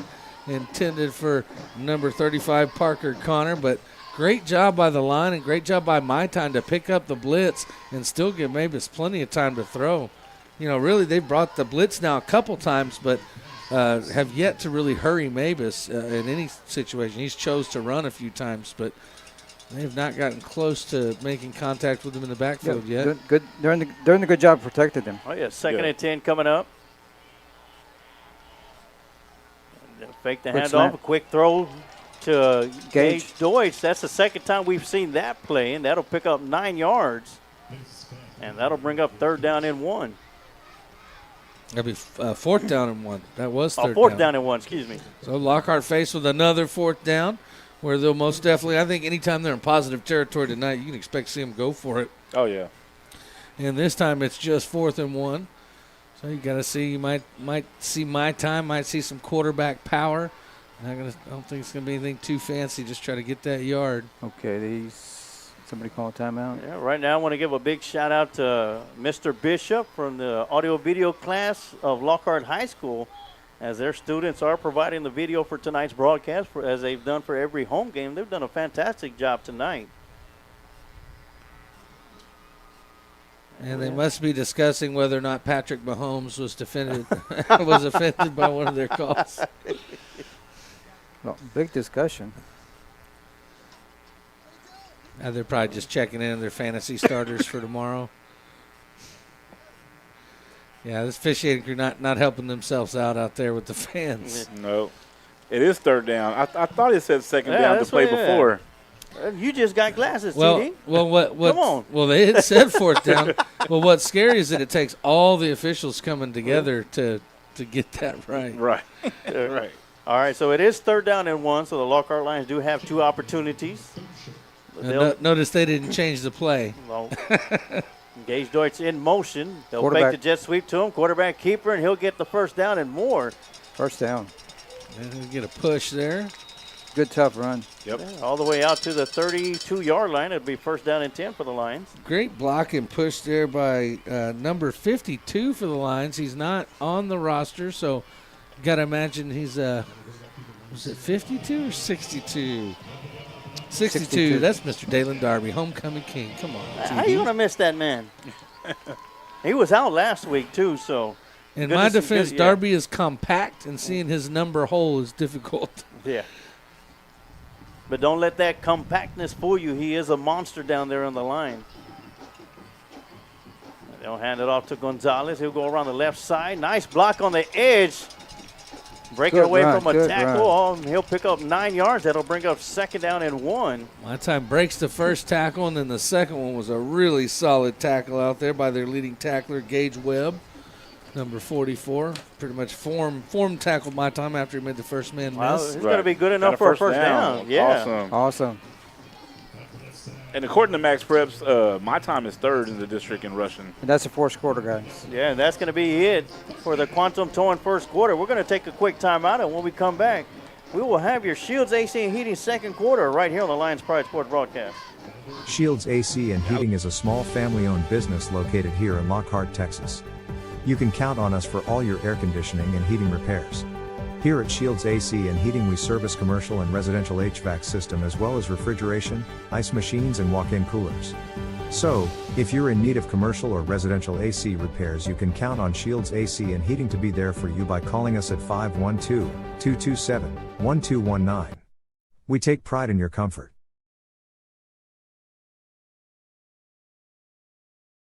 Meitler Plumbing LLC is the one to call on for your plumbing service work in Lockhart and Caldwell County. Call Darren Meitler from Meitler Plumbing at 512-398-3146. Darren has been with the family business for over 30 years, and has been voted best plumber in Caldwell County numerous times. Master licensed and bonded. So, for any plumbing issues, call Meitler Plumbing for your plumbing service. Darren Meitler is also a 1989 Lockhart alumni and football captain for Lockhart Lions. Go Lions! Once a Lion, always a Lion. And we are back for the start of the Shields AC and Heating second quarter. Got a shout out from Luciano Hinojosa. Let's go, number 75, Dad Watcher from West Texas. As Mavis has a first down and 10 with the Lockhart Lions, dropping back. Fake pumps it, pocket closes in on him, and unable to get away. And that'll be a 4-yard sack. And that's the first sack of the game for Austin Anderson. Guess who, number 44, once again on that tackle. Shows you why he's that team's leading defender. Really strong from the linebacker position. He's at the Sam linebacker position. Yeah, great job by the offensive line holding their blocks to start the play off, but you could only hold them for so long, and eventually that pocket's going to collapse, and that's what happened. A 4-yard loss on the sack. That'll bring up second down and 14. Gonzalez in the pistol formation behind Mavis. And he'll get the handoff, goes right up the middle, and he'll be stopped right at the line of scrimmage. Not much there at all. Nope. And same story on that one. Once again, it was Webb kind of getting there first, and then Elias O'Keefe, big defensive lineman, coming in to finish my time off. Lockhart faced with a long third down here. This drive started at the 22. And they're all the way back out to the 26-yard line. I mean, we got a young man coming on, Sean Wilson. Says, go KB Rowland. Know that young fella. Sounds familiar. Yeah, it sounds familiar. Old school cat. Yeah, we talked about that game from 1991. Sean Wilson participated in against these Anderson Trojans. Inside handoff to Gonzalez. Plenty of room to run. Sidesteps the defender, breaks through an arm tackle, still on his feet. Into the end zone for a Lockhart Lion touchdown. What a great run by my time. We'll take another look at that one here in just a second. Man, that was an awesome run. It is right there. Breaking through one tackle, 2 tackles, 3 tackles. Well, it looked like that guy had him around the 15. And it's that leg drive, man. I told you he's like a – if he wasn't nicknamed my time, I'd probably give him the nickname Catfish this year. He's just, he's just wiggly and slimy and hard to get a hold of. So great job by My Time Gonzalez getting into the end zone. My Time does sound a lot better than Catfish. Snap is back, hold is down, the kick is up, and it is good. Man, Evan is trying to kick that extra point to the locker room. He sure did. That he wasn't playing around. That was with some anger put into that one. And he kicked that one against the wind. As that wind is blowing from left to right, I'd say about 5 to 10 miles per hour, And Estrada did not have his best game last week against College Station. Lockhart had all kinds of special team woes. And what does he do tonight? He comes out, recovers the opening kickoff after a pump fake. Recovered the onside kick after the first one was recovered, but brought back because of offsides. They went right out there and they did it again, and now they're tied up here in the Shields AC and Heating second quarter with 10 minutes, 20 seconds to go. Fritz Williams chimes in, says, great effort. Charlotte Whitehurst, watcher from Sweeney. Goal number 0. Love you, Aunt Charlotte. FYI, Fritz Williams' son is the offensive coordinator for the Lockhart Lions. Here we go.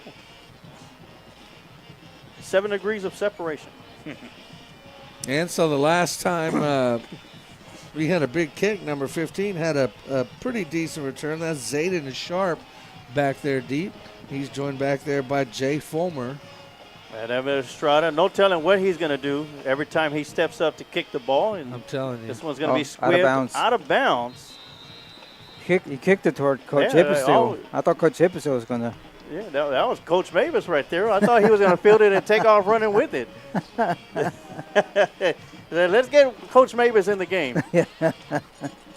Let's see, one of my favorite parts of the football game as I was a young kid was when those cheerleaders start throwing those plastic footballs up into the stands. That's always a great part of being here live, trying to catch a football from one of the cheerleaders. And then you take them out to either the south side over here by the concession stand, over here on the north side, and play a little pickup football game with anybody who would show up. That's right.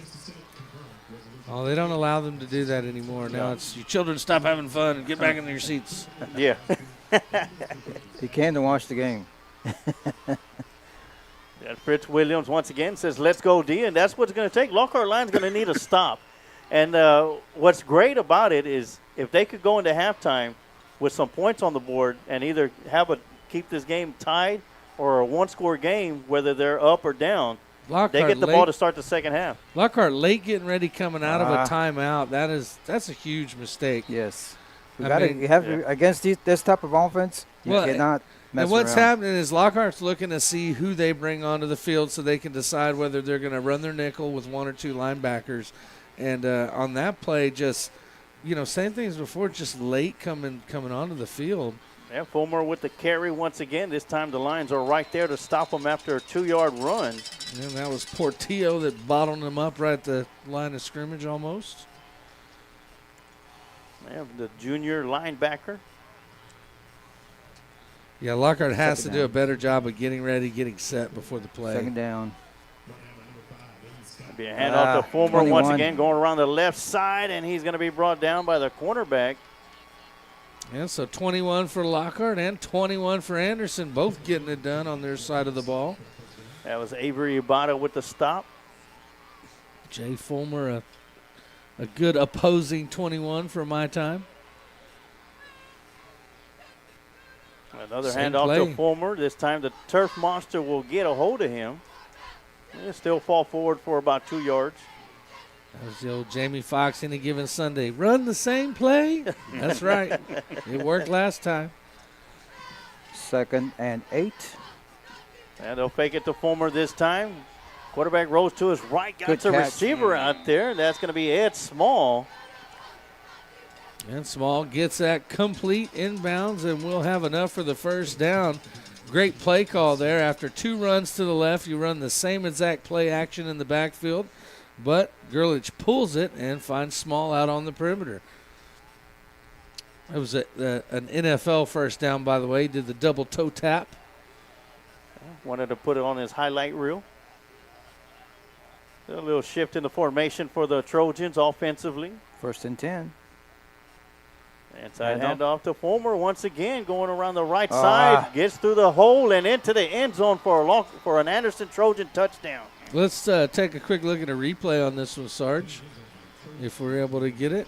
We'll take a look at it. I love the way Fulmer goes through the hole. He just really does a good job of protecting the ball as he goes through the hole. Yes, he does.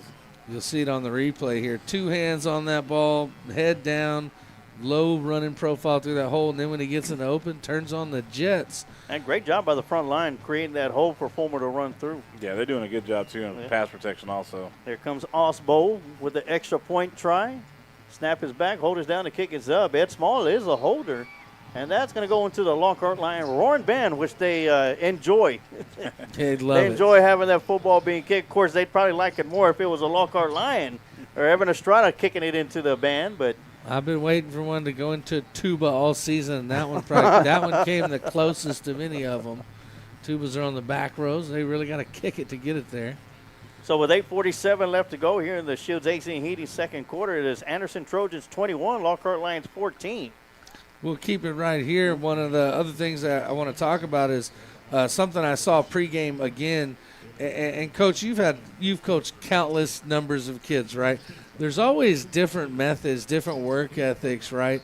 And then there's those certain kids that just seem to try hard all the time. Yes, sir. Yeah, before you answer that, Coach, hey, way to make Coach feel old now.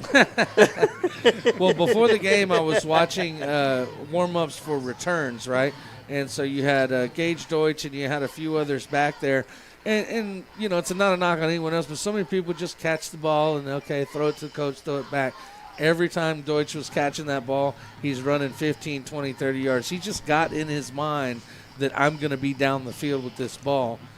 And we'll see if he gets a chance tonight. He'll be back deep, as well as several other Lions with a little bit different formation this week. This one's going to be a pooch kick. It'll go to the far side. I believe that's George McGee with the catch, with the return.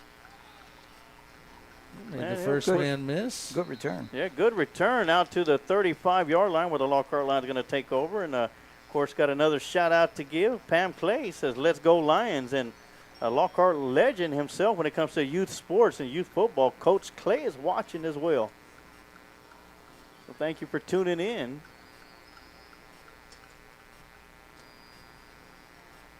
Looks like we have a time. No, I was going to say, I thought we had a timeout. Yeah. We got another score update at Memorial Stadium in Cedar Creek, Texas. It's the Cedar Creek Eagles 19, Lehman Lobos 7. Eagles looking for their first win in, I don't know how long, 2 years? 2.5, almost 3 years. That'd be a big night if the Eagles can pull that off there.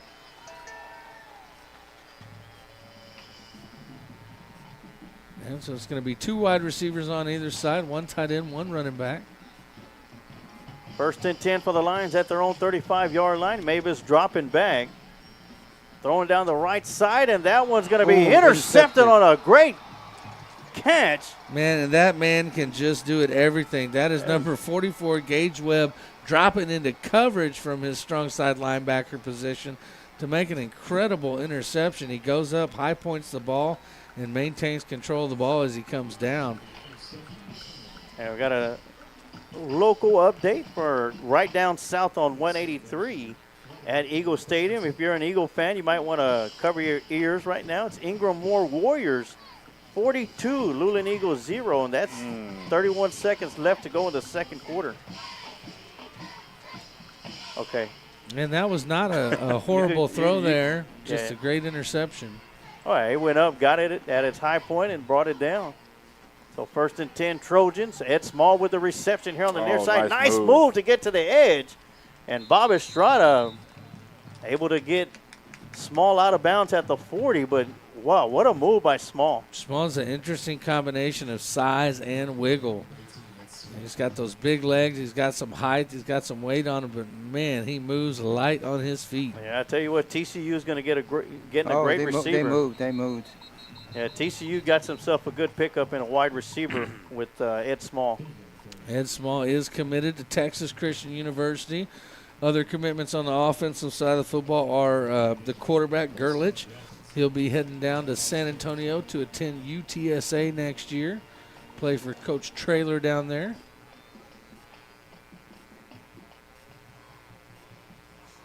So that's going to bring up first down and 15 for the Trojans.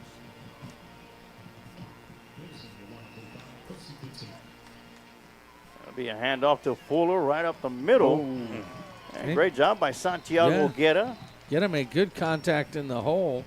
And now that'll set up a third down and long, probably the longest third down that Anderson has faced here tonight. Now a second down, 2nd and 10. They had the penalty on first down. That's right. Going fast pace. Fulmer once 21. again going around the left side. Got room to run. He'll pick up the first down and more as he gets to the edge. And he'll be knocked out of bounds by Aiden Scott. I just can't say enough about how Fulmer starts his runs.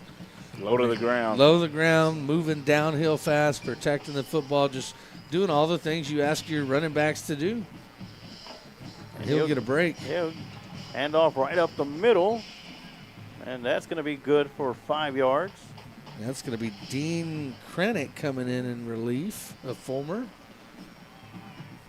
Junior running back. 2nd and 5 for the Trojans. Gurley gets the snap, hands it off to Dean once again. And this time Dean's going to be able to pick up just 3 yards. That'll bring up 3rd down and 2. This will be huge if the Lockhart Lions could turn away or even just give up 3 points on this drive for the Trojans after the Trojans intercepted the pass. And Dean will get the handoff once again. He'll get around the right side. Looks like he got the first down. And he'll get enough for the first down out to the 11-yard line.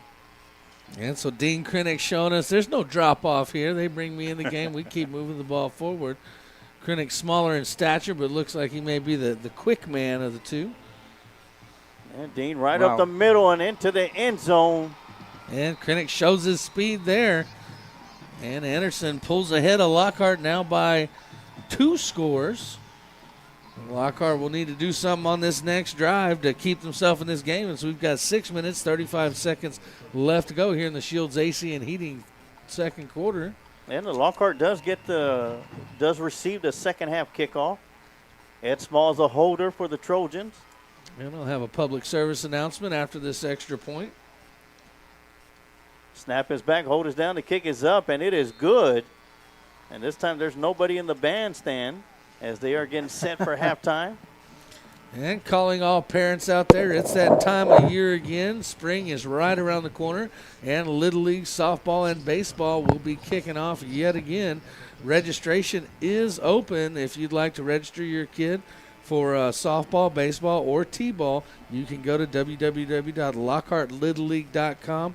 Lots of great things happening over there at the Little League. We're expanding opportunities every year, expanding the Challenger division this year. So if you have a son or daughter that has a disability and you'd like them to experience the joy of playing baseball, go right to that website, sign them up for the Challenger division, and they can know what it's like to compete and have fun out on a baseball field.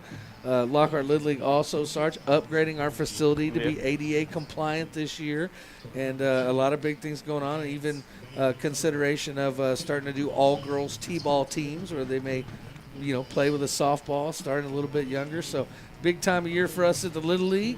If you need any more information, you can send Lions Pride Sports Broadcast a message or find Lockhart Little League on Facebook. Yes. Thank you, Sarge. And no problem at all. Do that Little League plug.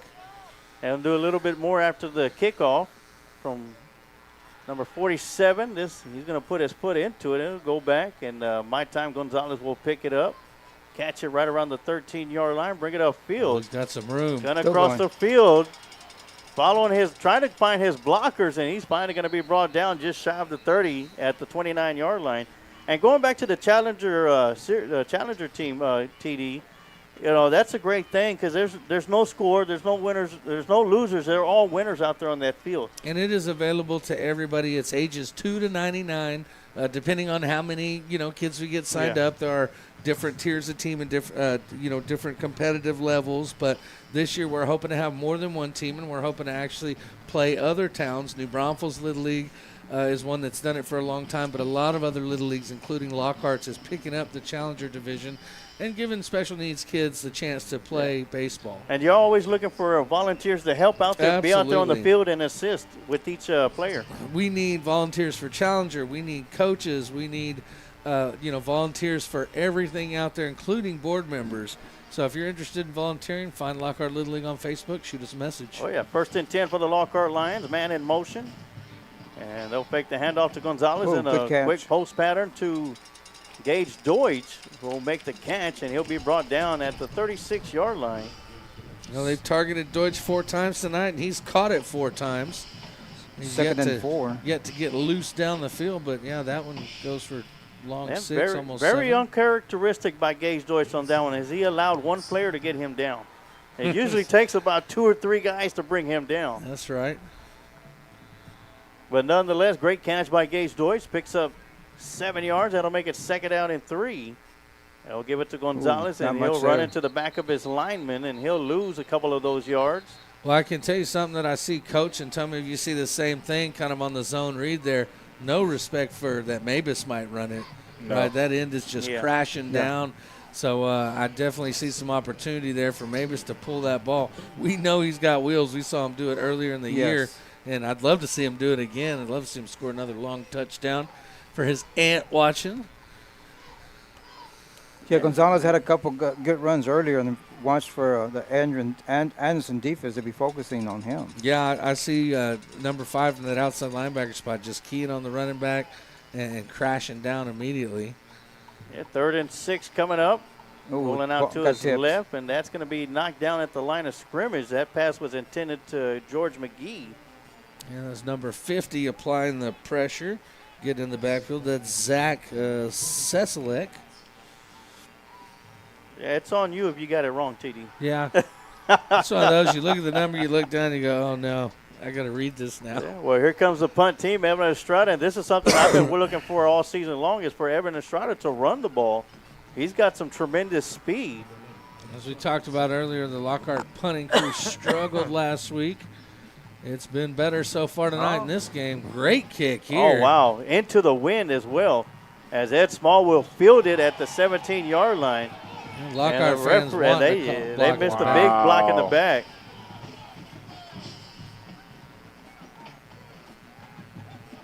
That was a big block in the back, if you ask me. If you got good enough ears, you could hear it on the crowd mic. Yeah. Well, the players was lobbying the ref for a penalty. One of the coaches told him, "Shut up, get back over there." Either they throw it or they don't. I've never seen a ref go, "You know what, son? I think you're right. Pull that flag out and throw it." That just doesn't happen. No. So with 4:49 left to go here in the Shields AC and Heaty second quarter, they're trying to figure out how come the play clock hasn't started yet. Patrick Mahomes has not said they Yes. could start it yet. They started it already. 17 on the play clock as the Trojans come to the line of scrimmage.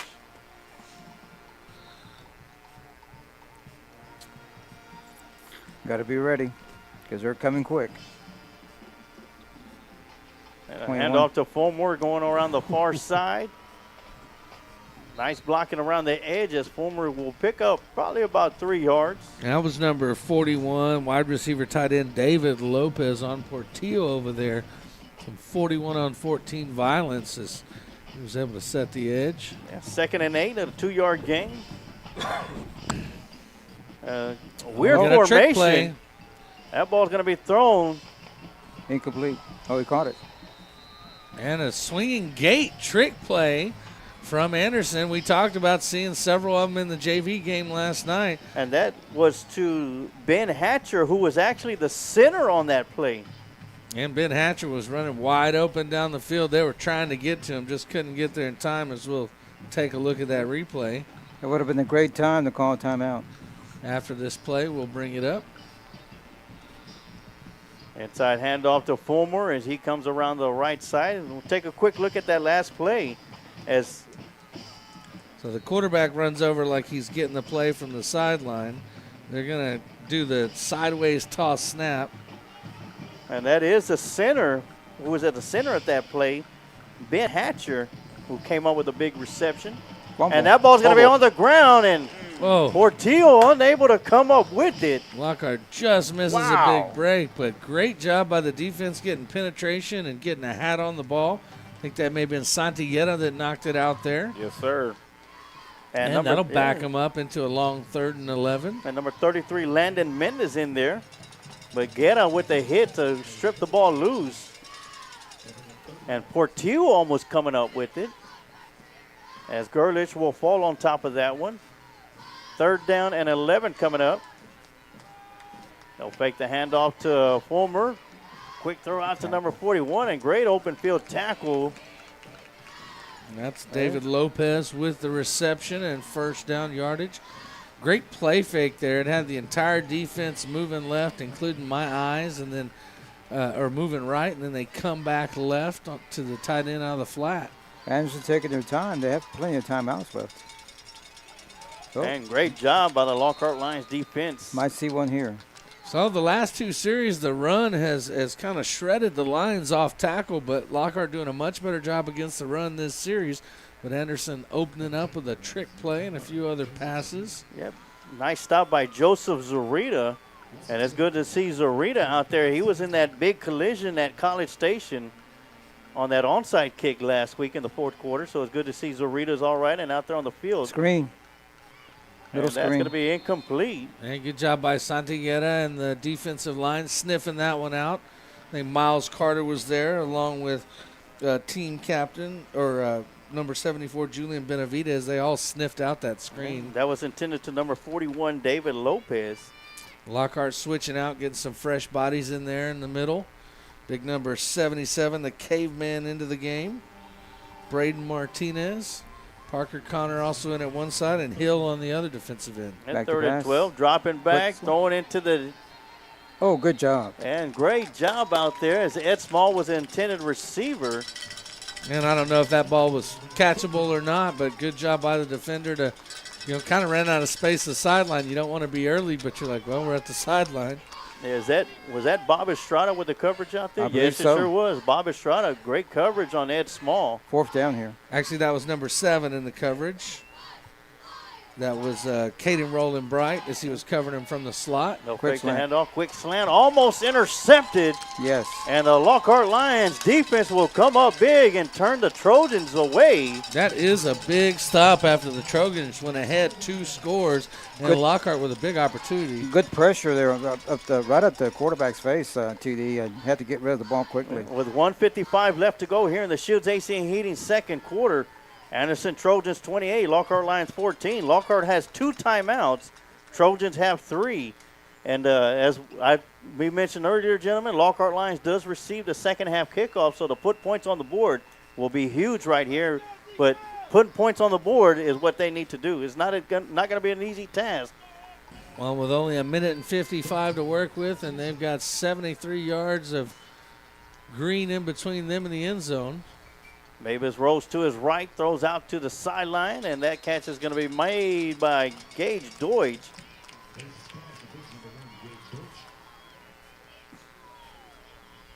They're going to say it was incomplete. Wow. What? He could have run out of bounds. But the spot on that side, the line judge has not been favorable for the Lions tonight. No, it has not. I mean, I thought he caught it a couple steps in bounds before he got to the sideline. That sure was. What do I know? I'm wearing Coke bottle glasses. 2nd and 10 here. Well, that stops the clock at 1:49. Mavis dropping back. Getting it out there, and that one's going to be completed to Abel. Once again, number 44, Gage Webb on the tackle. That's going to be good for 4 yards. That'll bring up 3rd down and 6. Lockhart with a lot of eye candy before this play, moving everybody around, changing formations. Looks like they'll have 3 receivers on one side. Yeah, nobody up top. Abel, Gage, and McGee. Here comes the pressure. Penalty flag coming in. Too much pressure. And that's going to be a sack, and the Trojans will call a timeout. And they're going to try to take advantage of this clock now. Only a minute and 9 seconds left. That play took a lot of time off the clock. Let's see what the penalty is going to be called on. It was right at the line of scrimmage, so. They brought the house on that blitz. It's against them.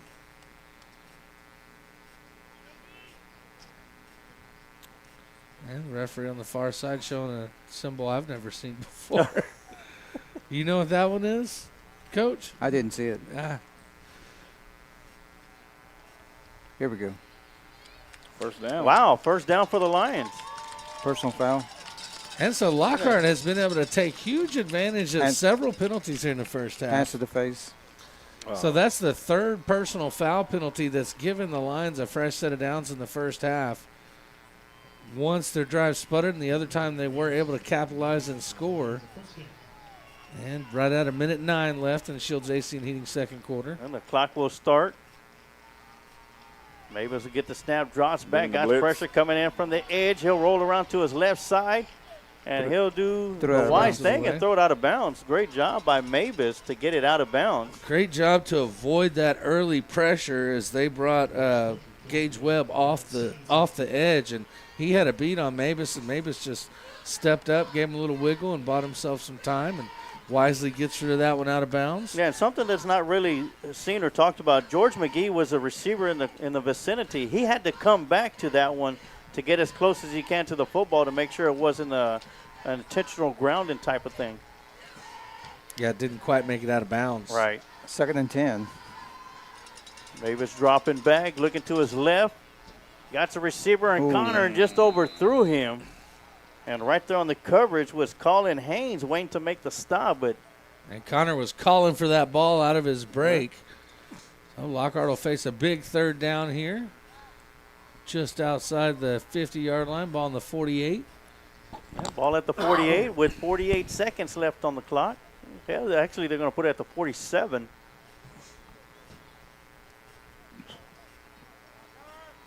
Yeah, same formation, 3 receivers out here to the near side.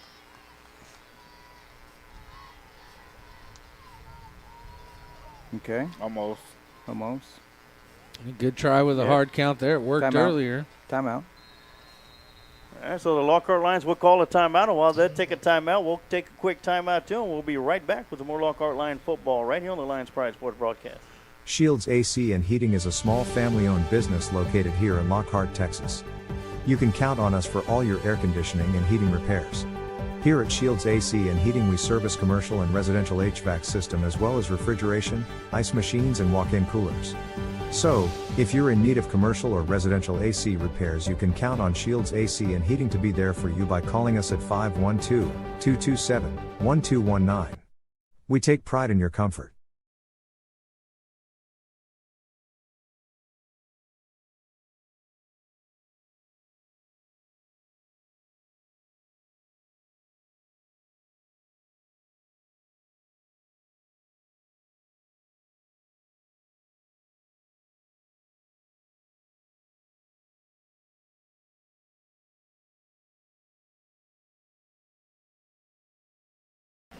And we are back from the Lockhart line timeout. It is first down and 10, even though they still got third down on the yardstick. It is first and 10. No, excuse me, it is third and 10. I'm sorry, third and 10. Abel in motion. Mavis dropping back. Screen. A little bit too much on it. A little bit too much mustard on that hot dog. And that's a shame because it was set up nice. All defensive linemen had pulled. There was nobody second level. Just my time and 3 linemen in front of him, but with that pressure in your face, too. Yes, too much pressure coming. I'm telling you, folks, it looks easy from the couch at home. Yeah. You get out there and you see big number 50, 51, number 91, and 44 bearing down on you. Yeah, especially up here where we won't take any contact. So Estrada will be coming in to punt the ball away. Estrada had a great punt last time out. Got a penalty? Looks like it's going to be false start. False start on the line. Okay.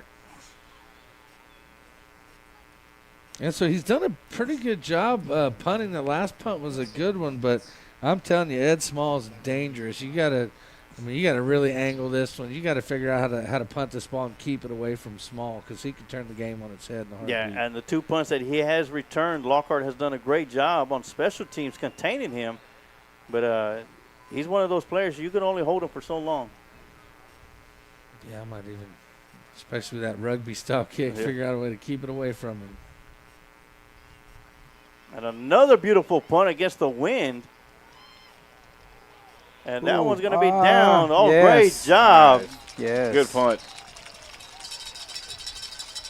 And we'll see with 30 seconds left and up by 2 touchdowns what Anderson decides to do. Backed up into the shadow of their own goalpost. Ball at the 1.5-yard line. And great job. job by Dylan White. Special teams has been huge in this game for the Lockhart Lions. It started them off, giving them a possession on the onside kick. And the Trojans will have 30 seconds to try and add some more points, which, Anderson is an explosive offense. And, you never could tell, but the Lockhart Lions defense cannot take a play off, as they do not want Anderson to put points on the board with 30 seconds left to go.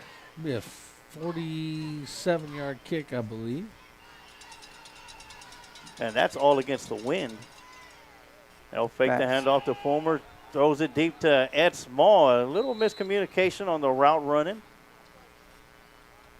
And that'll be incomplete, as Ed Small was covered by 4 Lions. Yeah, he kind of threw his hands up mid-route. Like, who are you throwing it to? Yeah, he was the only route really downfield. Yeah, it had Zarita, Kanan Roland Bright, Bob Mendes, and Aiden Scott. Well, I think they're doing the right thing, bracket covering him.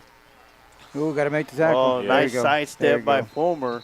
And Zarita coming up with a stop. That might be it. Well, no. Now it's going to be a timeout by Anderson. Yeah. That's going to be their first timeout. Anderson not happy with a 2 touchdown lead. They only got 16 seconds left, but they're going to try to do something. Obviously, they wanted to take a shot to Small there on that first play. It just wasn't there. Sarge, real quick, tomorrow I want to remind the great fans that tomorrow the Pee Wee Jaguars will play the Jaguars at 10:15. That's the CPO league.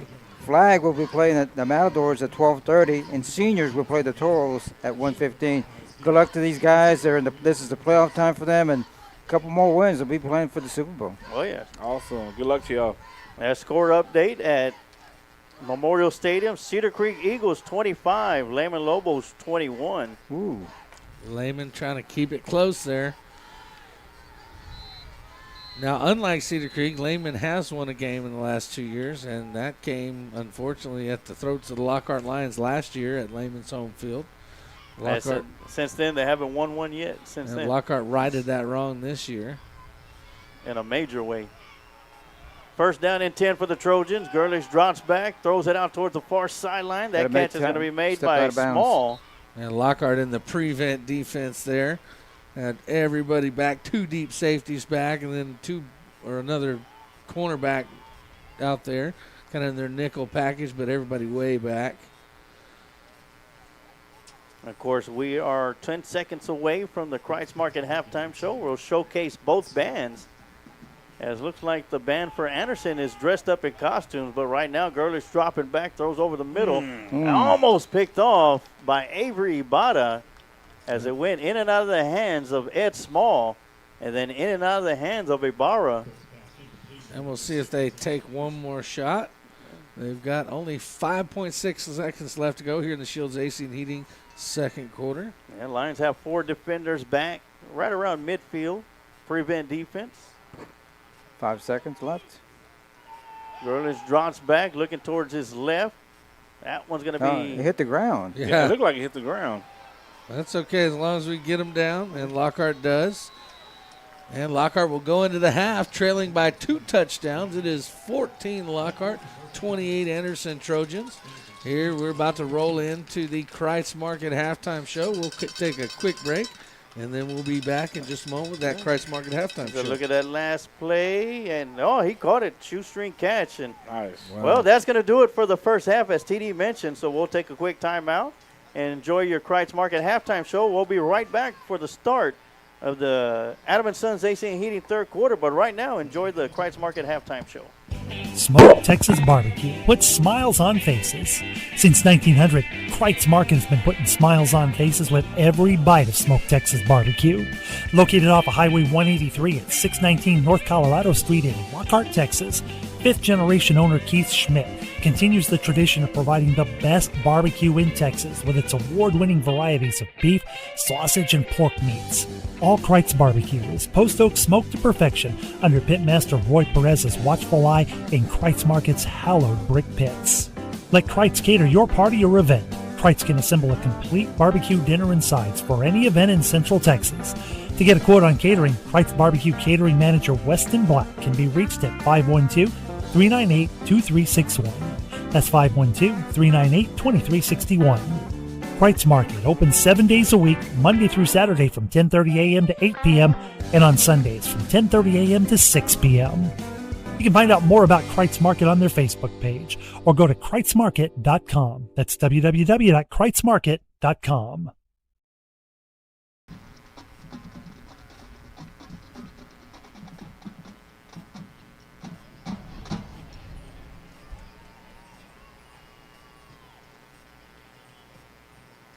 The Trojan Bells are under the direction of Ms. Kayla Orton and Ms. Hayes Harkins.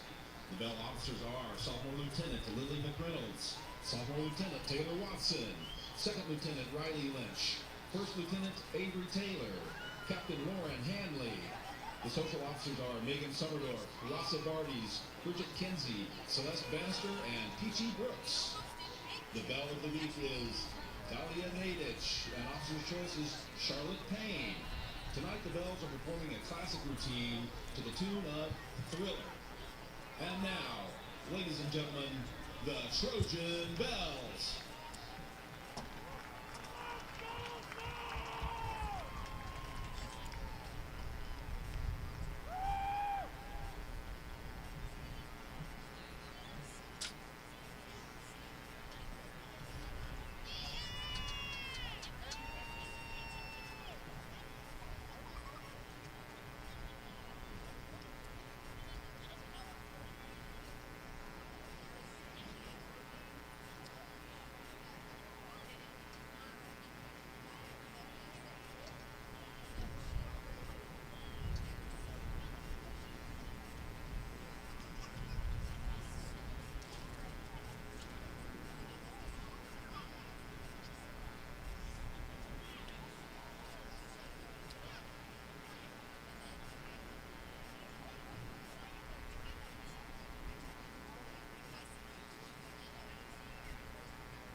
The Trojan Bells would also like to thank the following businesses for their diamond level sponsorship: Austin Telco Federal Credit Union, Quattro Benefits, DNT Construction, Cook Brooks Johnson, and Boulette Golden and Martin.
The dance guard directors are Chad Wood and Kenzie Hewitt. Front ensemble instructor is Ashley Widnauer. Directors of the Anderson Band are Frank Nedley, Calvin Householder, and Hunter Smith. The Trojan Band would like to thank the Anderson community for their generosity during our yearly Flamingoing fundraiser. We would also like to thank the following businesses for their sponsorship: the Lowy Law Firm, Westbrook Metals Inc. and Metals for You Inc., the Red Fridge Society, Mr. Gaddy's Pizza, Austin Telco Federal Credit Union, Julie Way Delick with Nest Properties, Camelot Roofing, Redbud Mediation, AKS Photography, Pokey Joe's Barbecue, Postnet, Slab Barbecue, Dr. Seth Briggs with Austin Orthodontics, Prosperity Bank, Buckner Orthodontics, and Orion Plumbing. Thank you for your support, and go Trojans!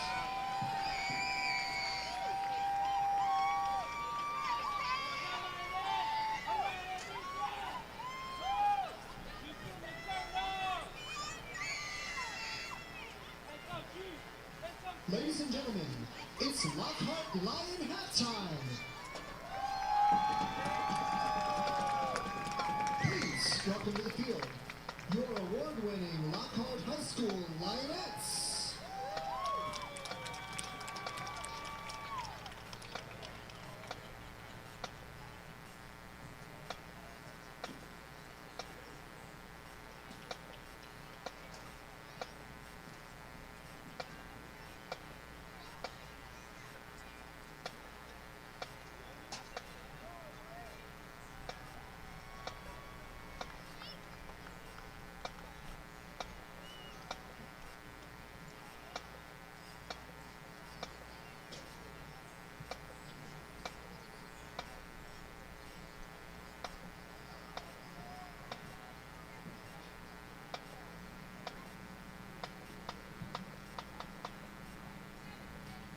The Lionettes are under the direction of Mrs. Melissa LeBlanc.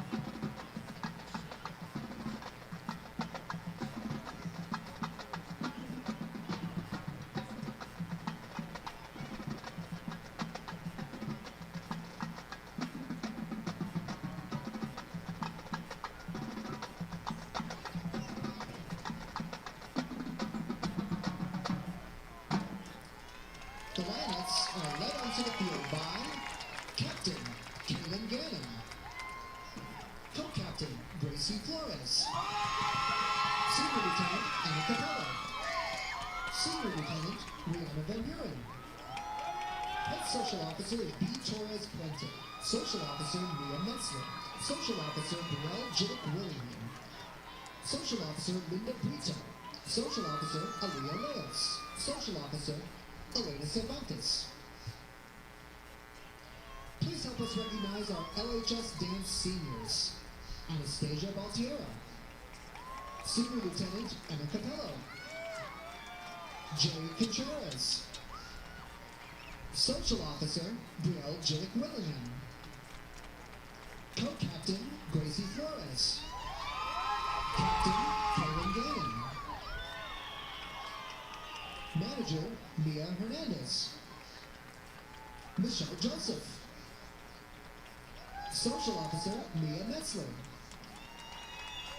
Savannah Perez, Estella Perez Gomez, Annabelle Peterson, Sanaya Rowe, Josiah Salinas, Head Social Officer B. Torres Puente, Manager Thomas Utzinger,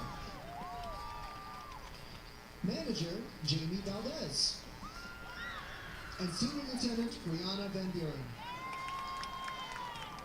Tonight's performance is dedicated to these amazing seniors. For this halftime performance, the Lionettes need you to know they want to dance with somebody.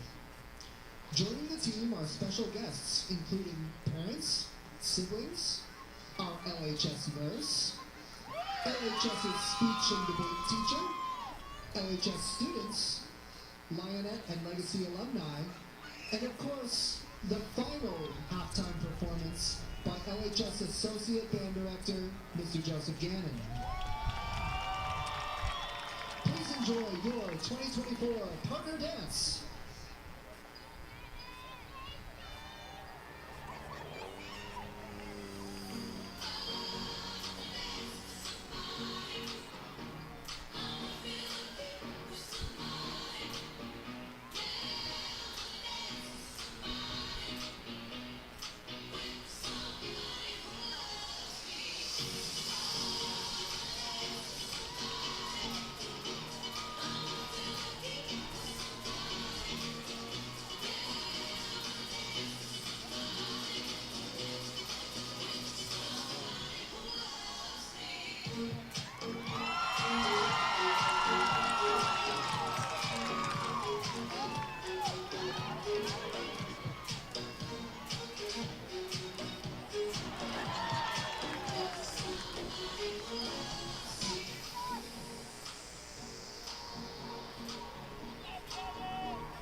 For the Lockhart High School Lionettes and their guests.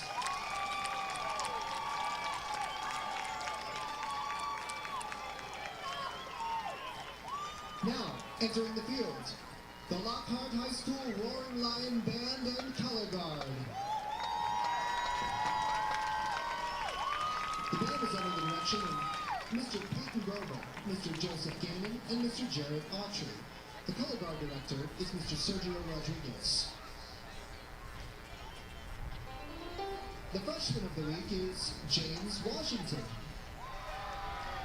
The member of the week is Kai Boydston. The section of the week is the color guard. Congratulations to these talented Lions for being locked on excellence. Tonight, the band is proud to present the final home performance of their 2024 competition show, Coins for the River Styx. Soloists are Nicholas Hinojosa, saxophone, Ramiro Hernandez, flute, Benjamin Gonzalez, clarinet, and Eric Jacob, flugelhorn. Drum majors are Jackson Owen, Karen Gannon, and Melanie Suarez. This season, the Roaring Lion Band and Color Guard were BOA San Marcos Regional Championship finalists. They were the grand champions at the Lost Pines Marching Festival and received the coveted Sweepstakes Award at UIL Region Marching Contest for the 7th consecutive year. Congratulations on a spectacular season.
Lockhart ISD is proud to present the Lockhart High School Roaring Lion Band and Color Guard.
coming on in the award-winning LHS Lioness.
Well, quick reminder to parents, if you have not registered your kindergarten for the Postgame walk. Smoked Texas Barbecue puts smiles on faces.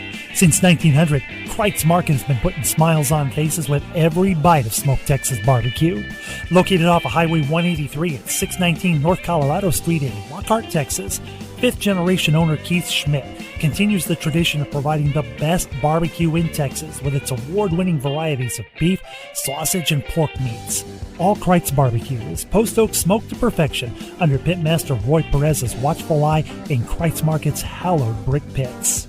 Let Kreitz cater your party or event. Kreitz can assemble a complete barbecue dinner and sides for any event in Central Texas. To get a quote on catering, Kreitz Barbecue Catering Manager Weston Black can be reached at 512-398-2361. That's 512-398-2361. Kreitz Market opens 7 days a week, Monday through Saturday from 10:30 a.m. to 8 p.m.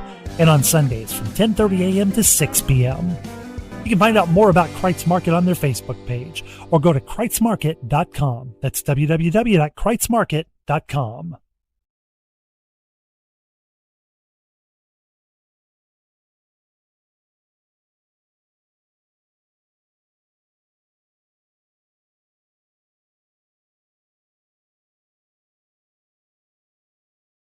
And we are back after the Kreitz Market halftime show. Great performances by the Trojan band and, of course, your Lockhart Lion Roaring band out there on the field, award-winning Roaring Lion band. As once again, my name is Emilio Sarge Waters, bringing you all the live play-by-play action. TD Tom Dunn with the color commentary, Coach Mato Galvez with Friday, our football analyst, and our special guest in the broadcast booth, Robert Cuellar, and QAing for tonight, Kent Riddle, making sure that we sound good and look good for all you Lockhart Lion fans around the world. And for tonight's broadcast, all you Anderson Trojan fans that may be tuning in and watching tonight, whether you're watching on Facebook or on our YouTube channel. Hope you enjoyed tonight's broadcast. As we are headed to the second half, it is Anderson Trojans 28, Lockhart Lions 14. Great first half by the Lockhart Lions, Coach. What are your thoughts of the Lions in the first half of football tonight? Good job on both offense and defense. Very high explosive offense for Anderson. We slowed them down a little bit, but unfortunately we gave them some points there. And we are underway with the Adam & Sons AC and Heating third quarter, and there's going to be a reverse on the kickoff. And that's going to go to Caden Roland Brighton. He's going to be brought down at the 30-yard line. We'll take a quick time out. They're saying they got the ball. Looks like a fumble. Yeah, it looks like he may have lost the ball. Anderson's saying they got it. We'll keep it right here, and they sure do. It'll be Anderson football at the 30-yard line, or they're still discussing it. Yeah, they've not signaled yet. Scott, I don't know. What do you think? What do you think? I think he was down. It looks like that one guy said, I got him down. Did anybody see anything? Yeah. Who's got the coin? I saw the line judge say, I got him down. Yes. First down, Lockhart. All right, first down, Lockhart. Okay, we throw a flag on the head coach for the Anderson Trojans. Several flags. I keep throwing them. Yeah. Unsportsmanlike conduct. That's going to cost them 15. And the coach will have to be careful the rest of the game because that'll go as his first. Yes, sir. There you go, unsportsmanlike conduct on the Trojans, and that's going to move the ball 15 yards up to the 45-yard line. And that's when you got to pair up an assistant coach with the head coach so that if anything needs to be yelled, you send the other guy out there to yell. Yeah, who got some sportsman-like to burn? I forget what team it is in college, but there's a team where they got a guy that just follows the coach around, grabs his belt, pulls it back the whole time. Venables used to have that at Clemson. Oh, so here we go. First play of the second half. Good field position for Lockhart. About 45. Excellent field position. It's fake the handoff to my time, and that'll be Gage Deutsch with the reception on the far sideline. That's going to be good for a first down. Now the slant to Deutsch was there all through the first half, and that's the out to Deutsch. And Deutsch doing a good job knowing where that first down marker is and getting out of bounds. Had the pleasure of talking to his dad at halftime. He said he's currently talking to a school in Georgia about possibly participating in multiple sports. There we go. Awesome. Yeah. First and 10 in Trojan territory. Fakes the handoff to Gonzalez once again, and out toward the far side. Gage Deutsch with the reception. And that ball was tipped at the line, but Mavis put enough heat on that one where it just kind of went right through the tip and still made it to Gage. 2 for 2 here in the second half after going, I think, 5 of 15 in the first half. Yeah, earmuffs for you Luling fans. It is a final in Luling, Texas. It was Ingram Moore, 56. Luling Eagles 7. What time did they start that game? I think yesterday. 7. Got a chance to watch the conclusion of that game at halftime. First and 10 once again. That one's going to be rolled back to Mavis. Not much there. And it's always tough to run a zone read or a running play when the ball starts on the ground. Quarterback's first motion is down to pick it up. So after Mavis went 6 of 13 for 77 yards in the first half, he opens up the second half, and he's 3 for 3 for about 30 yards so far in the second half. Yeah, it's going to be a 2-yard loss on the run for My Time Gonzalez. It'll bring up 2nd and 12. Deutsch had 3 receptions for 30 yards in the first half, and he's got 3 for 30 already here in the second half. Play clock down to 5. And they'll snap the ball in time. Inside handoff to Gonzalez. Got room to run up the middle. And looks like he's going to pick up a big first down for the Lockhart Lions on a 12-yard run. Took a shot there at the end, Sarge. That's number 22, Alex Longoria, junior defensive back on the stop for Anderson. Yeah, even though he took a big hit at the end of that play, Gonzalez bounced right back up. As he does. So after losing 2 yards on the previous run, Gonzalez picks up 12 and a half to pick up the first down for the Lions. As the ball is at the 25-yard line, first and 10.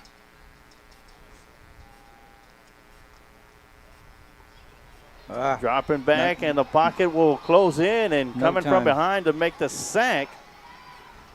No time at all. Oh, that's number 44, Gage Webb. He was all over us in the first half. He's all over us in the second half. They did a bit of moving around because Webb's an inside linebacker, but he came off the edge on that play, and he came free unblocked, and Mavis saw him, just couldn't get away from him.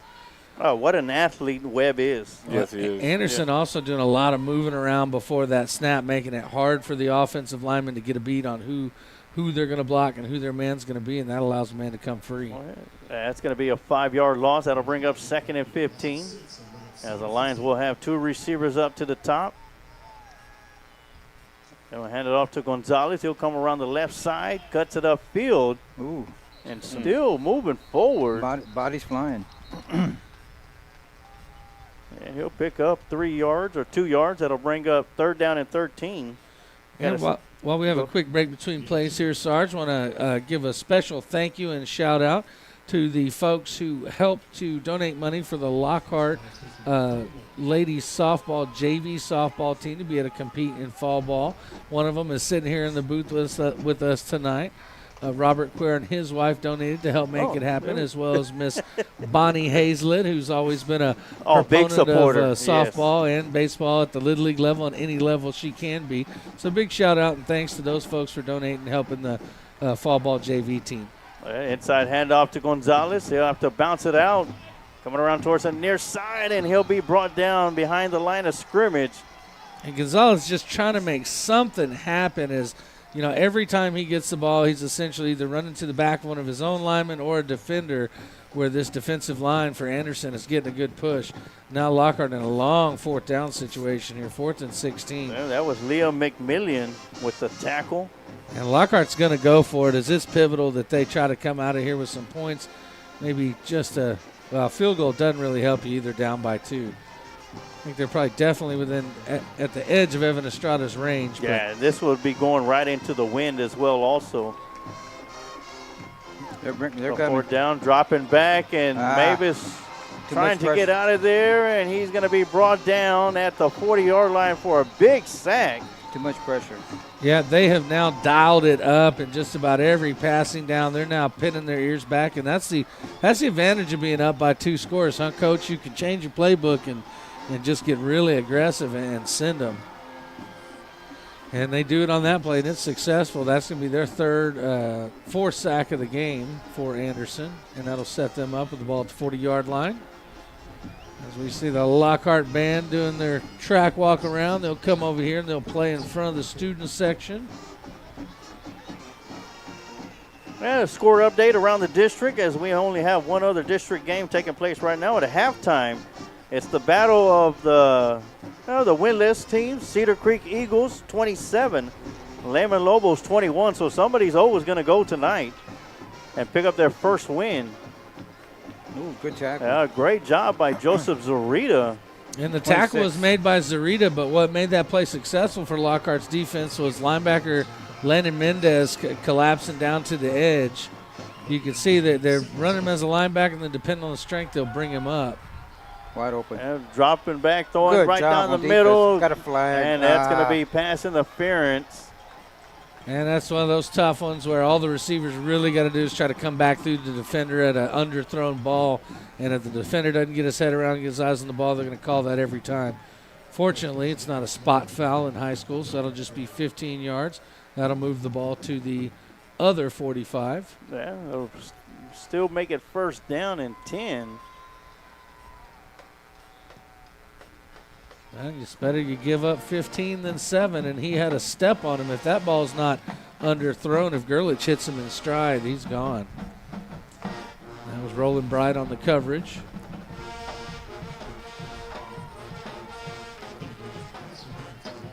So it is pass interference. And after the mark-off, it'll be at the 45-yard line in line territory with 6:54 left to go in the Adam & Sons AC Heating 3rd quarter. And they're going to go quick. Handoff. And it'll be Fulmer with the carry. And he'll pick up 8 yards. Make it 2nd down and 2. And Fulmer did do a fair bit of damage in the first half, running between the tackles before Dean Krennick came in and dealt his own damage getting into the end zone. When you can pick up 1st down yardage like that, it sure makes a quarterback's life easier and a coach's play calling easier. Another handoff to Fulmer has been the workhorse so far, and he'll pick up the 1st down after getting 7 yards on the run. Got a flag. Yeah, it's already starting to get chippy out there. You can see it after each play. There's extended pushing and shoving going on. And this flag going to be in the secondary.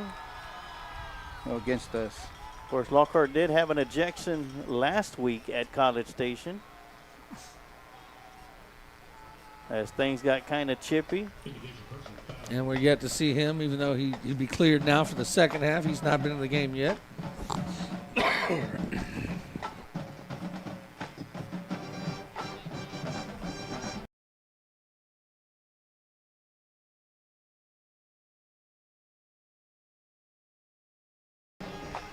All right, so that's going to be 1st down and 10 after the penalty. They'll fake the handoff to Fulmer, throw it to Small in the end zone, and what a catch and what a throw. I mean, and once again, Roland Bright is right there with the defense, but that's the hallmark of a really good wide receiver and a really good quarterback. It's not the ones when you catch them where you're running wide open down the field. It's those contested catches like that.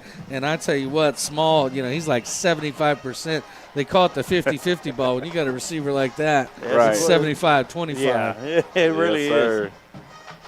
So the field goal kicker will be coming in to kick the extra point. And Small is the holder. Yeah, snap is back, hold is down, the kick is up, and it is good. That is a talented wide receiver you're looking at down there, and you'll be able to see him probably in a year or two. Yeah. Just tune in to UTSA football. I guarantee you that young man will get on the field eventually down there with making plays like that. Yeah, right now we'll take a quick timeout and we'll be right back. Adam & Sons AC and Heating is a locally owned business. President, CEO, and U.S. Navy veteran Adam Renteria has been certified in HVAC since 2010. Adam is also certified as a home performance specialist through BPI. Adam & Sons offers professional work, excellent quality service with affordable prices, whether it's commercial or residential. Adam & Sons is the one to call. Contact Adam & Sons AC and Heating at 512-844-2695 or email adamrenteria64air@yahoo.com. Mention you heard this ad on the Lions Pride Sports broadcast and get 10% off your service call.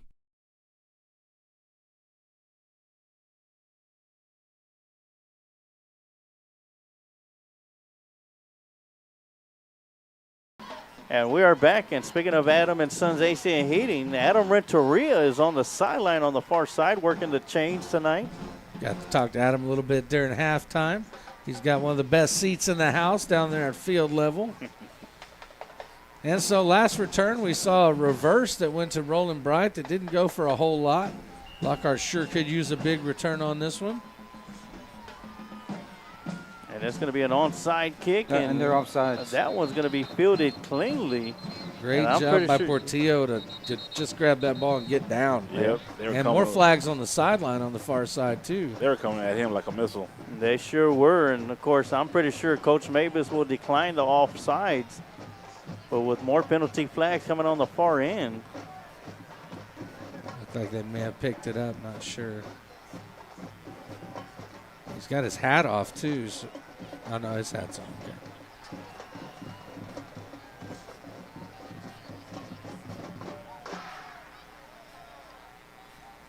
Legal procedure on the kickoff. Anderson. So it'll be a 5-yard penalty, and that'll put the ball in Trojan territory. Well, the Lockhart Lions will start their best field position off at the 47-yard line. 6:03 left to go here in the third quarter.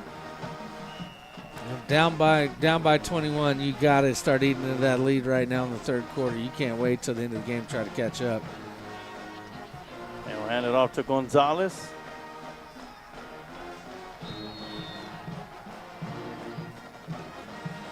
My time for another tough 4 yards. That's how most of his runs have been tonight. He's broken. They've had 2 explosive plays off my time runs. And both of them were a result of him breaking tackles and getting out of people holding his legs and just working for every inch.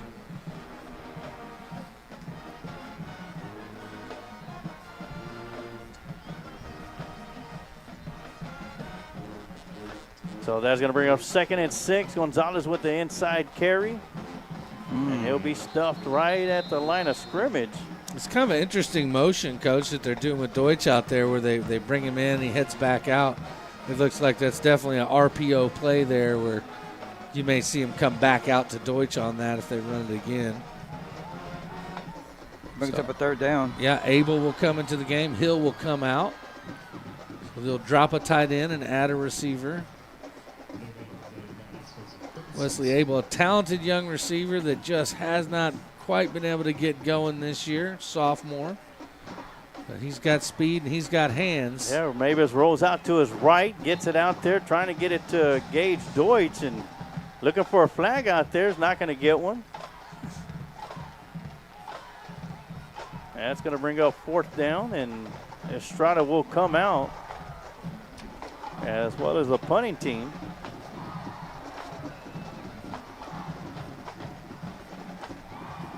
With 4:41 left to go here in the Adam & Sons AC and Heating third quarter. It is 4th down and 6 for the Lions at the 43-yard line.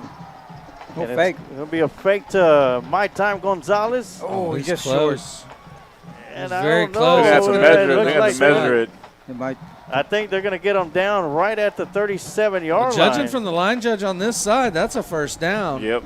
And he looks like he's going to be the one that marks it. They're looking at him to see. Right He's there. going, no. He's shaking his head. He's going, no, I think they got it. Where's that index card at? And now they've marked the ball. They got it at the 47-yard first down. line. That's going to be first down Lockhart. Wow, and even where they placed that ball looked a little bit inside of where the near side line judge was standing. So must have marked it off the line judge on the other side. No measurement needed. Are we calling timeout?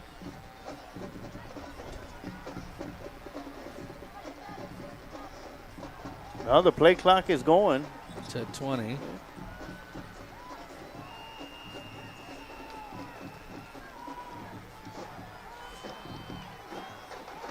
Looks like the O-line went out there before they were ready. They had to call them back. And 5 seconds on the play clock. They'll get this one off. And Mavis will drop back. Got pressure coming around from the backside. Steps up, throws Good over throw. in the middle. Good throw. Decatur rolling right and in and out of the hands. Oh, my goodness. Took his eyes off of it at the last possible second. Great job by Mavis to avoid the pressure, Yeah, step and up in the pocket. I think that was a late hit on the quarterback, TD. Yeah, he was down. It seemed like that one hurt a bit, but he bounced back up.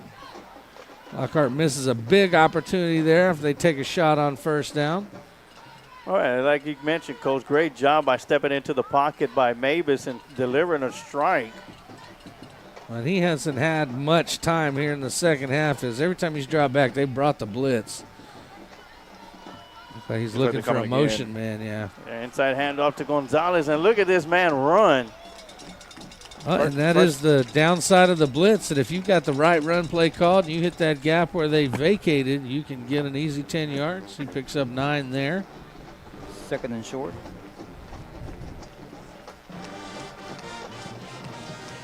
And I tell you, Gonzalez running up the middle, he's running with bad intentions. He sure is. And it's a sight to see. It's like he picks his line, and if you're in that line, you're going to get it. Exactly. Third down and 1. As you see, he gets about 5 yards into the hole, and he puts his shoulders down, and he's moving forward, not even looking up.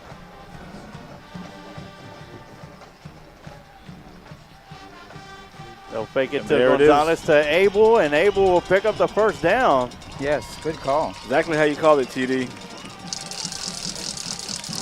I don't know if there's some gamesmanship or what was going on there, but Coach Mavis trying to get the attention of his son, the quarterback, Caden Mavis, before that play. He pointed downfield, maybe at the clock, maybe at the play I think clock. he's complaining about the play clock. Yeah, maybe the play clock didn't reset. The play clock read 9, and then it jumped to 23.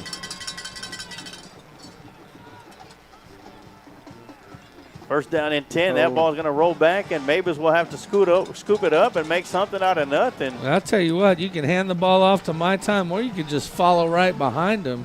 That works out as well because you've got an excellent blocker in front of you. And My Time blocks as the way he runs the football, well, too. and you saw the moment he knew he wasn't getting the ball, he switched the blocker. He went and found a hat, and it was Connor in the hole, followed by My Time, followed by Mavis. Yeah, I don't know what's worse, seeing My Time as a blocker or seeing him with the football in his hand as a defensive guy. 2nd and 5 coming up for the Lions. Blitz coming again right up the middle. They'll fake it to My Time, rolls to his right, gets it out to Gage Deutsch, and what a catch. And another great sideline catch by Deutsch to move the chains. That's another 10 yards. That's going to be inside the 10-yard line, or right at the 10, so it's going to bring up first down and go from the 10. Great catch there. Yeah, Deutsch will be approaching his yearly average per game, which is 84 yards. He's got to be pretty close now.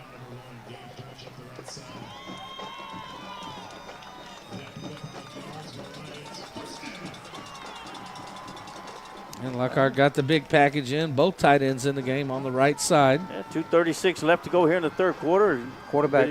Mavis with the keeper going around the right side, and he'll pick up 1 yard. Man, the initial surge is there, but this defense just does a good job of, even when Lockhart gets a push, of kind of quickly recovering, getting off their block, and getting somebody in there. And so it'll be 2nd down and goal, no gain. That's a new score update at Memorial Stadium. Lehman Lobos 27, Cedar Creek Eagles 25. Wow. Oh, nice. How much time left there? That's in the third quarter, 4:32 left. Okay. Oh, that's what, like the third lead change in that one? Yes. Deutsch in motion. They'll hand it off to Gonzalez up the middle. The Powell will push forward, and Gonzalez still on his feet. Man, he is running like a man who is intent on causing some damage. Yeah, this is going to be third down and go from the 4-yard line. Gonzalez already has one touchdown on the night, looking for a second.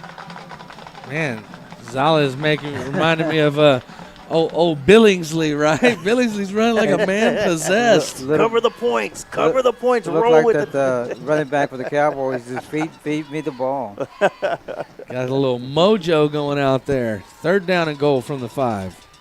And you know this is 4-down territory for the Lions. And they're going with Gonzalez right up the middle, and he's going to be stopped right at the line of scrimmage, and he'll lose a yard back to the 5-yard line. So that's going to bring up 4th down and go from the 5. As the clock is underneath 1 minute left to go here in the Adams & Sons AC Heating third quarter. Yeah, for Lockhart, when you get down here, this is where they miss one of their captains, Dylan O'Valley. They sure could use him. He is not suited out tonight. He's on the sideline in street clothes. Probably one of the best offensive linemen that Lockhart has. And I tell he you was what, all district last year. I tell you what, if given the opportunity, all you got to do is give him a helmet. He'll go out there in the street clothes. And it looks like the ball never made it to Mavis. Maybe came off a knee. Something happened with the snap and exchange there.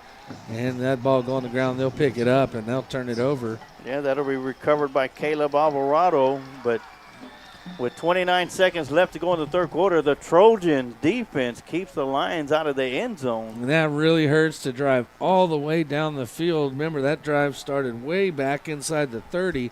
Drive all the way down the field and sputter right around the 5-yard line. And on 4th down, you really don't even get a chance because the snap just doesn't ever get there, really. It might have been one of those butt fumbles. I didn't see Mark Sanchez down there. Well, Austin Achieve High School in Austin, Texas has done something that only 4 teams have done in UIO, and that's go the season without scoring a point. Wow. They lost 70-0 against Maynard New Tech. That's not a stat that you want to be involved in. Oh, what a pass to Smalls, and it's a foot race down the sideline, and Roland Bright runs him down. And I tell you what, if he didn't get him, Scott was going to. Both those guys run him down, but Small just does such a good job on his release off the line of scrimmage. That's where he gets his step. I mean, obviously Roland Bright's got the speed to run with him as he runs him down there, but that release he gets off the line of scrimmage, man, you got to give him an extra yard of padding. 72-yard reception. It'll Handoff. be an inside handoff to Fulmer, and he'll get it upfield out to the 20-yard line. That's going to be it for the third quarter. Well, and I tell you, that's one good way to get yourself out of the shadow of your own goalpost with a 72-yard pitch and catch. And that's going to do it for the Adams & Sons AC Hitting third quarter.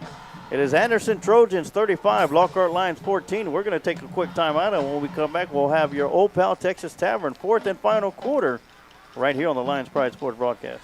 Old Pal Texas Tavern, located on the square in downtown Lockhart at 100 East Market Street. From a variety of appetizers, fried chicken, burgers, and salads, Old Pal is the right place for your hunger. We're open 7 days a week, Sunday through Thursday, 11 a.m. to 10 p.m., and Fridays and Saturdays from 11 a.m. to 12 a.m. Our kitchen will be open late for Lockhart Lions Friday Night Lights home games. Old Pal Texas Tavern, cold drinks, fried chicken, and famous smash burgers are perfect for your after-game score.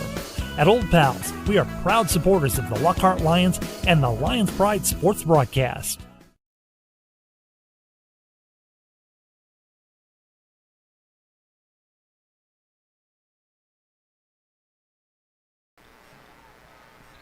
Congratulations. I want to say congratulations to the junior high football program. 8th grade district champs beating Lavernia 28-24. 8th grade B team got third place with the 24-6 win over Goodnight. And 7th grade finished the season with a 12-6 win over Seguin Barnes. Congratulations, guys. Keep up the good work. And I tell you, that 8th grade class, they'll be freshmen next year, and I guarantee you there's a couple names that if they do play football in high school, they've got a chance to be on this varsity team as freshmen next year. Really talented squad, and one of the largest participation classes Lockhart has had in some time. Second down and 8. Inside handoff to Fuller. He's going to be upended. And that's Dylan White with the tackle. With a big stop. That'll make it 3rd down and 6. And so Lockhart looking to put their own stand together, but having trouble getting set. Fulmer with the carry, and he's going to be tackled from behind by Portillo. And that's going to bring up 4th down, yeah. 4th down. 4th and 3, yeah. And, of course, they'll keep their offense on the field. Lockhart's had trouble stopping them for less than 3 yards. But they'll have a chance here. And they'll go with the trickery again. Oh, that's going to get away from Small. He's looking to throw. He's got a man open.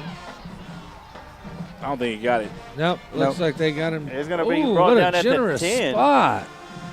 It's going to be short of the 1st down, though, and the Lockhart Lions will get the ball. It's going to be a 1st down. He's waving for 1st down, but it is. Wow. I thought he was short.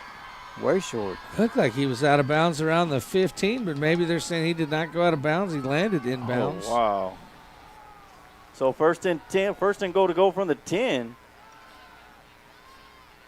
And Fulmer's going to get upended at the 6-yard line. It'll be 2nd down and goal to go from the 6.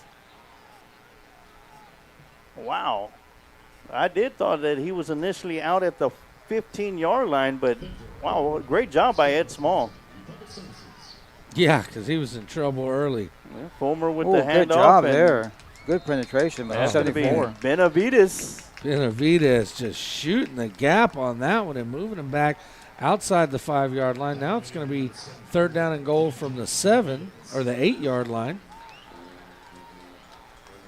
They'll swap out receivers. Fulmer will go out, and they'll bring in Dean Krennick.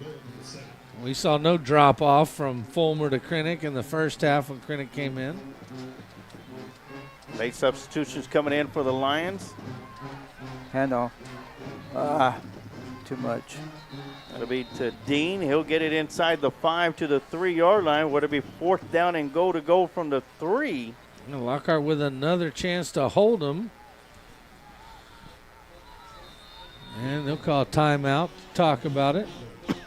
And we'll take a timeout too, and we'll be right back with more Lockhart Lion football right here on the Lions Pride Sports broadcast. KJ's Embroidery is the place that can make your embroidery dreams a reality. If you're looking for embroidery work for business hats, shirts, or patches embroidered with your business logo, owner Randy Ellis can get you lined up. From a handful of items to bulk items, KJ's Embroidery is the one to call. Check them out on Facebook to stay up to date with all of their current work. If you would like to reach out to KJ's Embroidery for embroidery work done, you can send an email to kjsembroidery@gmail.com, or you can call them at 830-263-2447.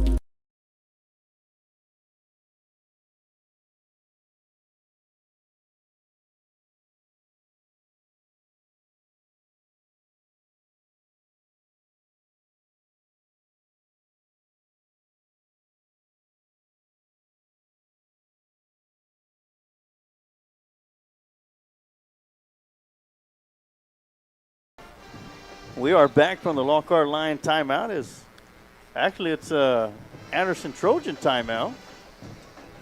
See the Lockhart Project graduation out there running their 50-50 raffle that they've done at each of the last few home games. They're heading up to draw the winning ticket. Mr. Rob Ortiz with a call. Yeah, it's 4th down and goal to go from the 3-yard line. Big possession or big play coming up. Well, they've had success running the ball, but I think you got to locate number 16 no matter what, or 18. Trick play. More trickery coming on. Yeah, he's in shotgun formation. They're going to go Wildcat. Yeah, it's going to be Ed Small. He'll keep it. I don't think he's going to make it. They're going to have him down inside, right at the 1-yard line. He's going to be inside the 1. Lockhart's going to get this ball back. They're still talking. The officials are. And it's going to be a turnover on downs, and the Lockhart Lions will have the ball. Looks like at the 2 from this line judge. Yeah, it's so funny how you're looking down at the field. The inconsistency between the two line judges has often been disparaging tonight. And I try to, these officials, they're working hard out there, folks. It's one of the hardest jobs you can do, and really any sport, being an umpire in baseball, being an official out here.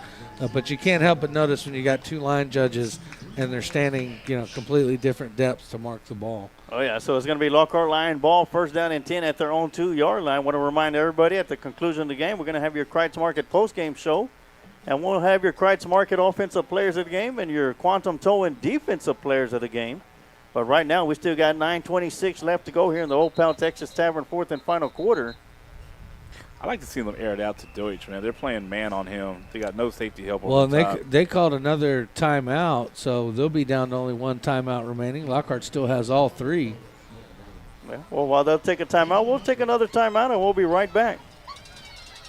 If you're looking to capture that special moment, let Adrian Gutierrez Photography capture that special moment for you. Whether it's a wedding, birthday, family photo, or any special occasion, Adrian Gutierrez Photography is the right one to turn that special moment into a memory that will last a lifetime. Adrian Gutierrez proudly supports Lockhart Lion Athletics and can be seen at many events in Lockhart, as well as at Lockhart Lions sporting events, offering his time to create special moments for the Lockhart community.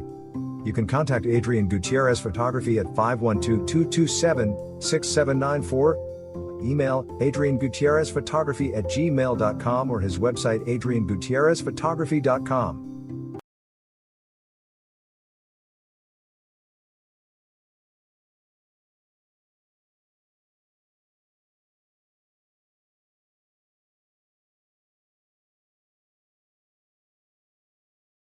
And we are back from the Trojan timeout. They're down to a one timeout remaining here in the second half. And it would not surprise me to see the Trojan defense bring the house here and try to get a safety. And they will, yeah, they're coming. They're trying to draw the defense off sides. Ooh. And a penalty flag, and that's very fortunate. The flag's going to be thrown. It's probably going to be a false start on the Lions. A false start is going to save the Lions from a safety here, but it's going to back you up. I mean, you'll be on the couple inch line after this. Man. Half the distance to the goal line, it'll be at the 1 yard line. Well, the Anderson player is signaling first down for Anderson. It is not a possible outcome of that play. So the ball will be moved to the 1 yard line. And it'll make it first down and 11. It almost looked like on that one, like we went with the hard count, then we didn't have a plan for what happened if it didn't work. Right. But nobody's covering Gage Deutsch, and he's trying to get the attention, and you see him out here all by himself. He said, dang it. Yeah.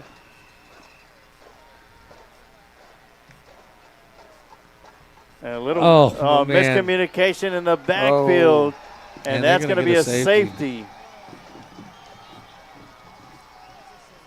Man, and that is just rough when you just can't have miscommunication. You can't have anything go wrong when you're in the shadow of your own goalpost. And really, we saw two plays there in a row where it looked like, they were just off sync in some way, shape, or form in the backfield there. So Lockhart gives up 2 points, and they'll have to punt it away on the kickoff. From their own 20-yard line.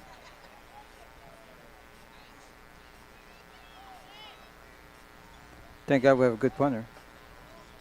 Well, the Cards just not falling the Lockhart Lions' way this evening, as they're going to find themselves down by 3 touchdowns here in the Old Pal Texas Tavern fourth quarter. Yeah. Evan Estrada did punt the ball twice in the first half, both of them against the win, and still averaged 52.5 yards per each punt. That rugby-style kick helps out a lot. And he's going to place it down on the tee, so he'll be kicking it from the 20. And the Trojans are not going to take a chance. I'm pretty sure they got their entire hands team out there. Well, and this is where I look for the sideline pooch kick, where they try to get it in the hands of Roland Bright, burning down the sideline, either him or Dylan White on the other side. Well, they got Dylan White on the far side, Roland Bright, and Bob Estrada here on the near side. Oh, well, guy short comes on late. That'll be Malik Hill.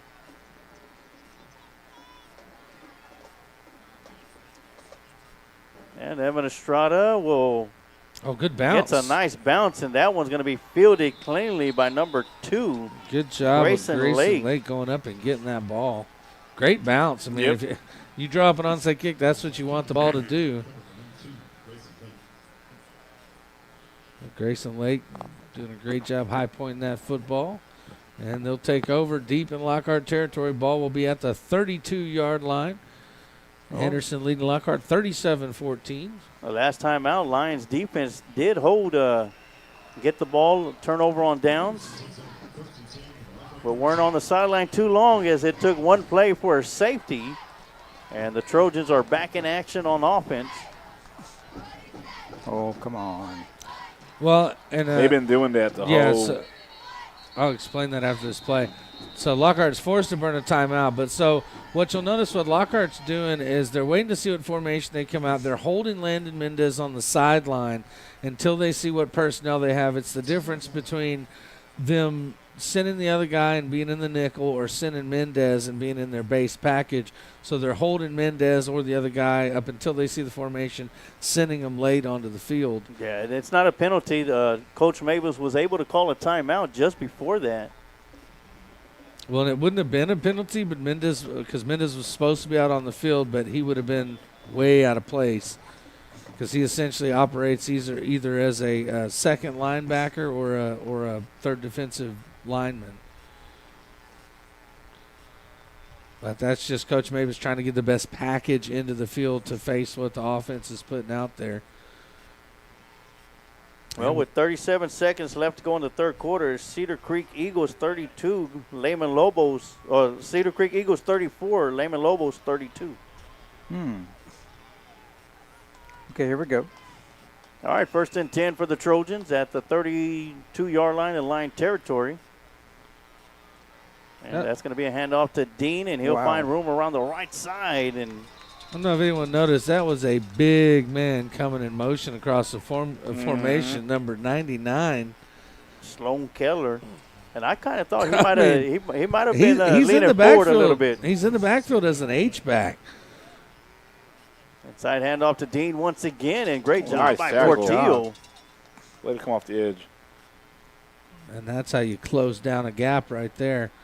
Yeah, they've got big number 99 out there, leading them short yardage now. And 3rd and 2 coming up. You see so many colleges and NFL teams that have the package where they bring in one of the defensive linemen as an H-back.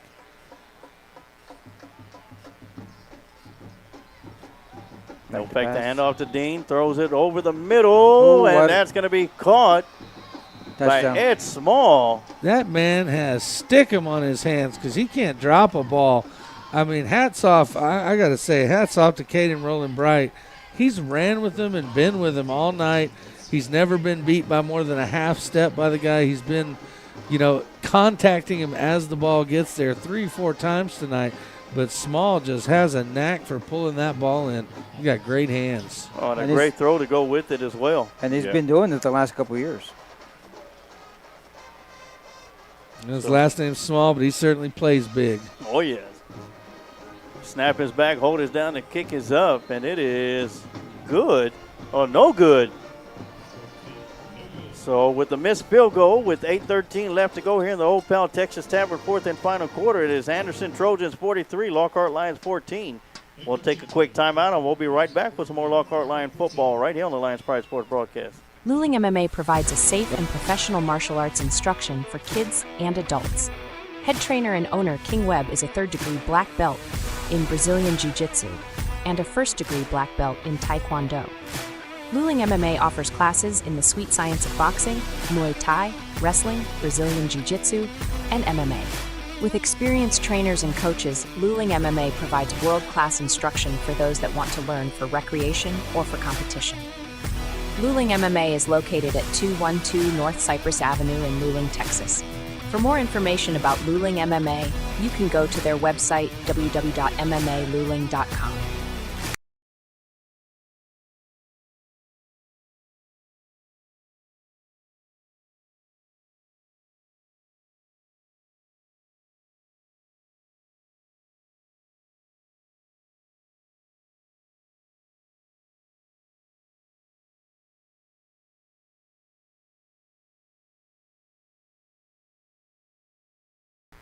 All right, we are back. And this one's going to be a high pooch kick. It'll be caught right around the 23-yard line by Gonzalez. He'll bring it upfield, and he's going to be brought down just shy of the 35 out to the 33-yard line.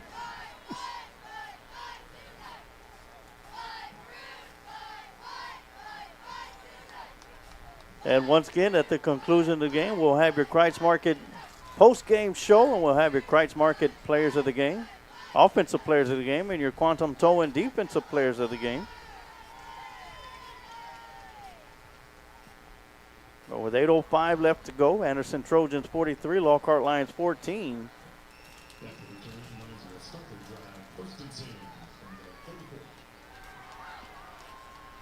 Lockhart Lions scored both their touchdowns in the first half. 37-yard touchdown pass from Mavis to Caden Rowland Bright. I'd like to see Wesley Abel catch another ball or two and then maybe take a little pressure off Deutsch where they can get him downfield. And Mavis dropping back, throwing towards George McGee, almost coming up with a one-hand catch. Some hand checking going on. That's something you noticed before the game. All these guys out there work that one-handed catch as many times as they can. An opportunity comes few and far between in game. Oh, I tell you what, but none can pull it off as good as what Gage Deutsch did at Hayes on that one-handed catch.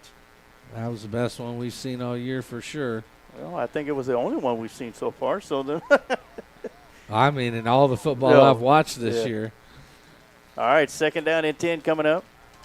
They'll hand it off to Gonzalez. He'll bounce it out to the outside, coming around the near side. Nice spin move at the 40 to get across the 50, and he'll pick up the first down. Did y'all see my man My Time hit that circle button? He put him in the spin cycle.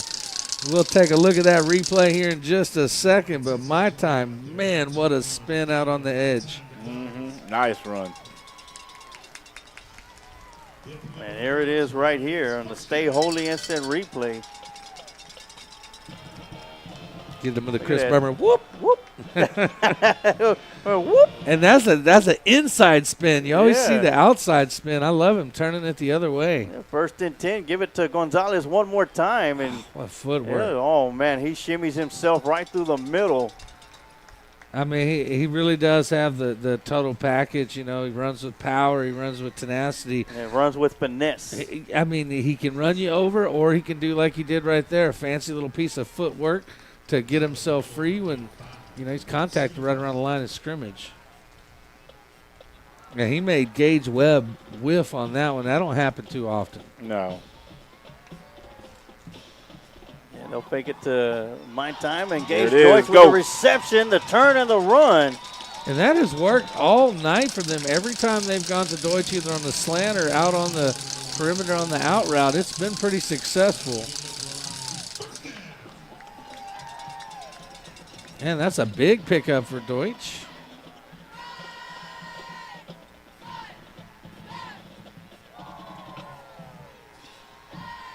As we'll get back to action. And they'll fake it to My Time Gonzalez, and a play throw into the end zone. And that's going to be incomplete. We'll take a look at that last catch. That's going to be a 28-yard pass here from Mavis to Deutsch.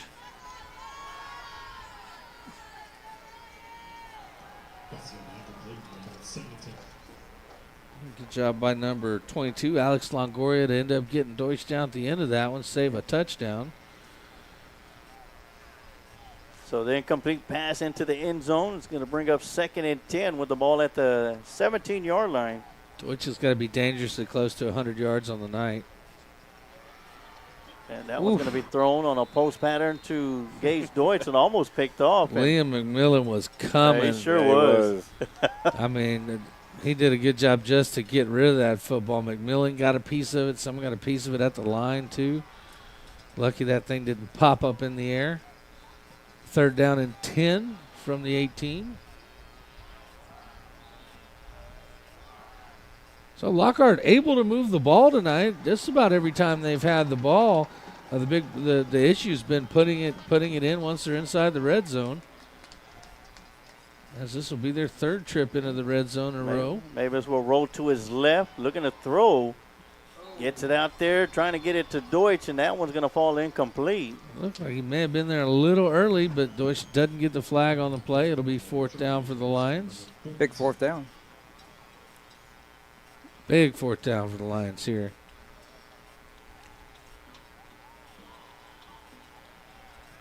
And doesn't look like Evan Estrada and the field goal team will be making their way out. Lions will be going for it. 4th down. Yeah, and they're not gonna man up Deutsch. They're gonna cover him with help over the top, and it's gonna be small out there on the defensive side of the ball. He was for that play anyway. And Lockhart Lions going to call a timeout. We'll call a timeout too. We'll be right back with more Lockhart Lion football right here on the Lions Pride Sports broadcast.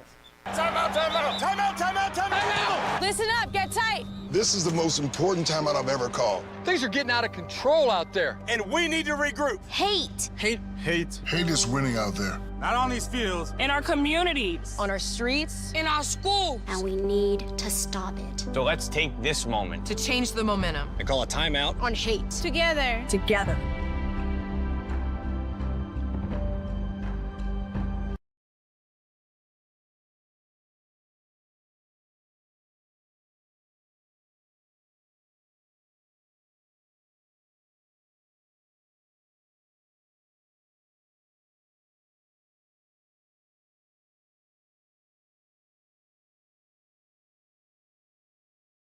We are back from the Lockhart Lion timeout as the Lions have one timeout remaining as the Trojans do. The Lockhart Lions still out there going for it. 4th and 10 from the Trojan 17-yard line. Middle of the field's wide open. Mavis getting the snap, got pressure coming from the backside, and he's going to be sacked for a loss, and that's going to be McMillian again. Didn't have enough time. Come off the edge real quick. He did not. They have brought the heat on 3rd and 4th down this entire second half, as there'll be a injury timeout on the field. We'll go ahead and keep it right here for now. And tomorrow morning is a big morning all around the southern half of the state of Texas. It is opening of deer rifle season. I know a lot of folks will be headed out to that blind before that sun comes up tomorrow morning. Want to wish everyone luck and hope everyone stays safe out there who's getting their hunting season started in the morning. I know I'll be out there. It's also CFPO playoff time. And good luck to those guys. Yes, good luck to those. That's right. You go get a deer early morning, then go to San Marcos to watch CFPO play. Wow. So I want to remind everybody, along with Kreitz Market and offensive player of the game, your Quantum Towing defensive player of the game, we're going to have your good old boys fishing catch of the game also. As we get back to action, it'll be Fuller with the carry going around the right side. And great job by the Lockhart Lions defense, stretching it from sideline to sideline. Stays in bounds.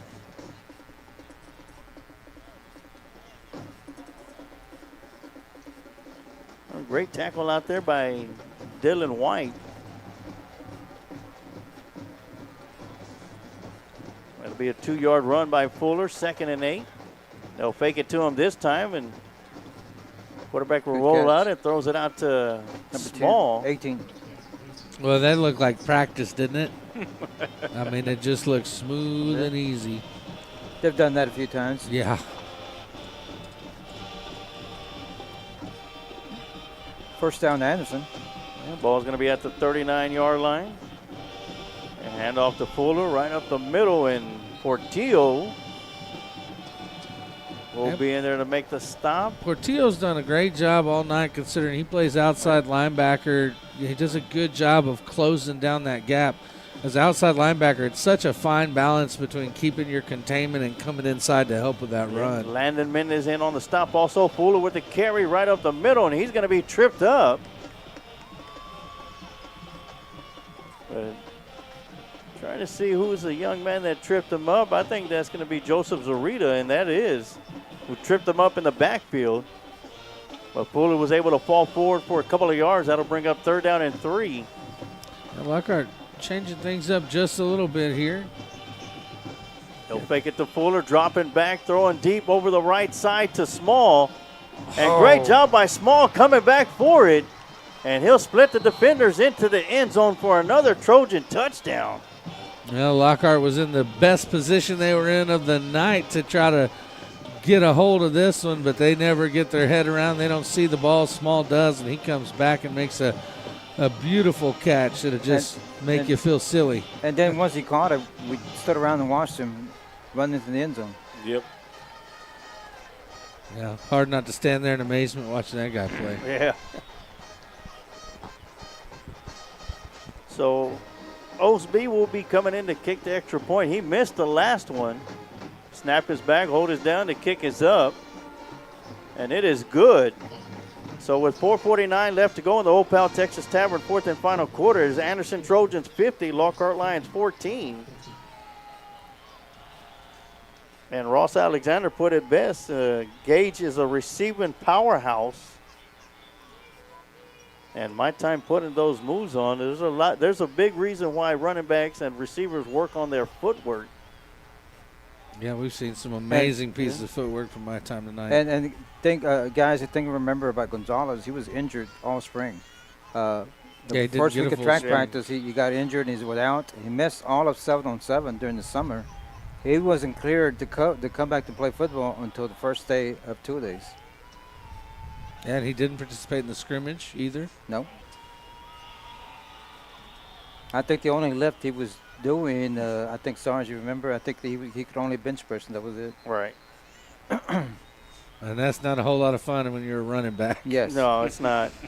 What can I do, Coach? Lay down. Imagine. Lay down and bench press. Imagine if he would have had a good spring. He would have had a lot of success in track.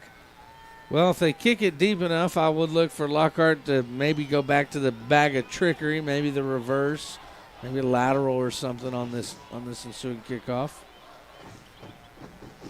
4:49 left in the fourth quarter. This kicker for them, he doesn't really boot it deep.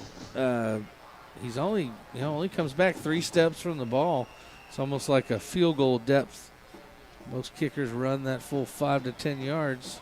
And they'll kick it towards my time, Gonzalez, and oh no, we'll have a hard time scooping it up, and he'll fall on top of it. Well, he was concentrating, trying to pull that one in, and he did end up getting on the ball. And they'll get the ball 25.5-yard line. 4 minutes, 47 seconds left to go in the Old Pal Texas Tavern fourth quarter. Yeah, they'll round it up to the 26. I think you got Hymas coming in at quarterback. We'll see him out there. Mavis took a very heavy shot there the last time he was in there. Well, he's taken a few all night. Yeah. So we see junior quarterback Hymas. Noel Hymas in at quarterback. Gonzalez offset to his right.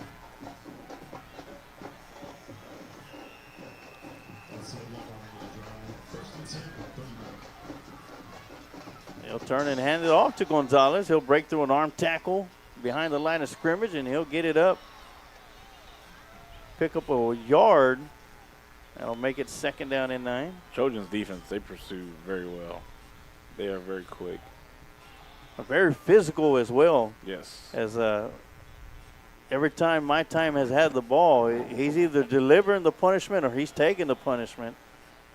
But he's bouncing right back up. So 2nd and 8 coming up.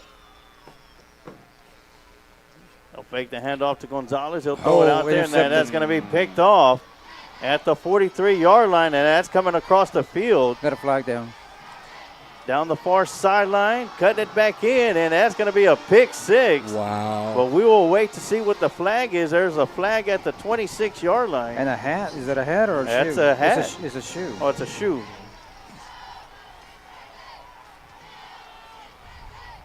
And we'll see if that one's going to be coming back or if that's going to be a pick 6 by number 4, Colin Haynes.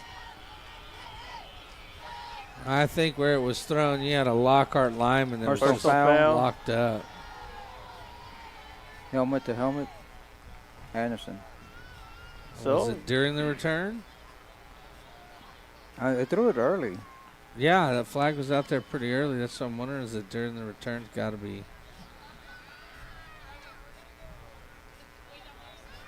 Well, it's going to be Anderson Trojan football as the defense is going out for the Lockhart Lions. So it won't be a pick six. And looks like maybe they'll mark the. Wow, that's a big. They're going to mark the penalty off from the spot of the interception? Or spot of the foul.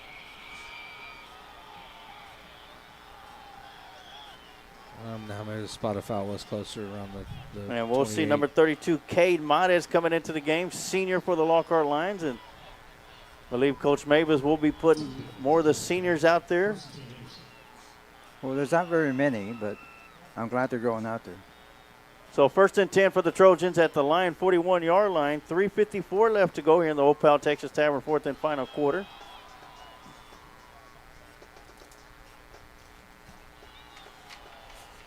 And number 99 doing a spin-a-rooney in the backfield.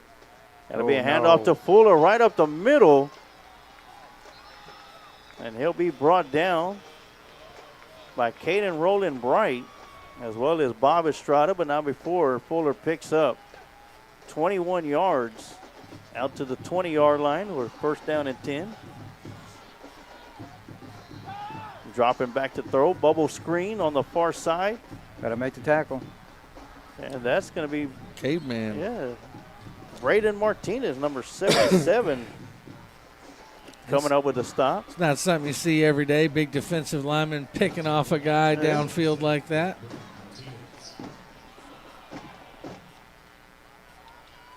Yeah, they'll hand it off to Fuller. He'll cut it up and into the Nobody- end zone for a Trojan touchdown. Nobody even threatened him on that one. Everyone was locked up with their blocker, and there was nobody around. Fuller just strolls in for another easy touchdown.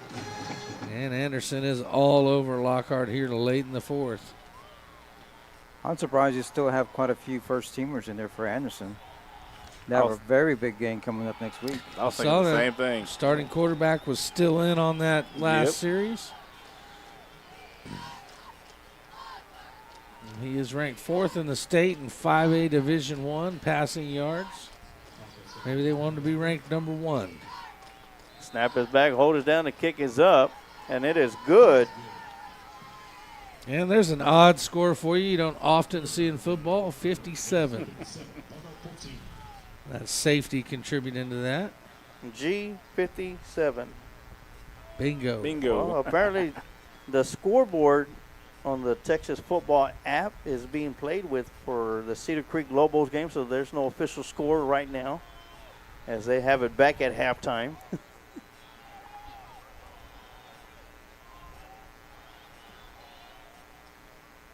But here at Lions Field with 3:09 left to go here in the Old Pal Texas Tavern 4th and final quarter, it is Anderson Trojans 57, Lockhart Lions 14. And with time being coming down, this might be the final drive for the Lockhart Lions here on senior night.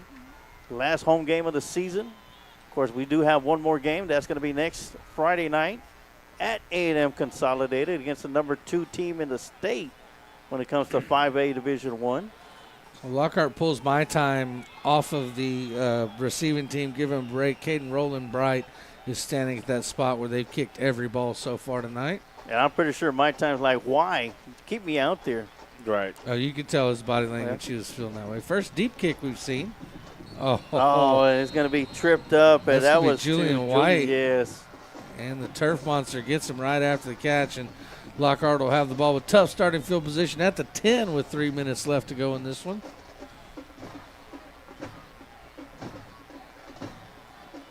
Very unfortunate as White had plenty of room to run, but unable to stay on his feet. As TD mentioned, the turf monster coming up with his second stop of the night.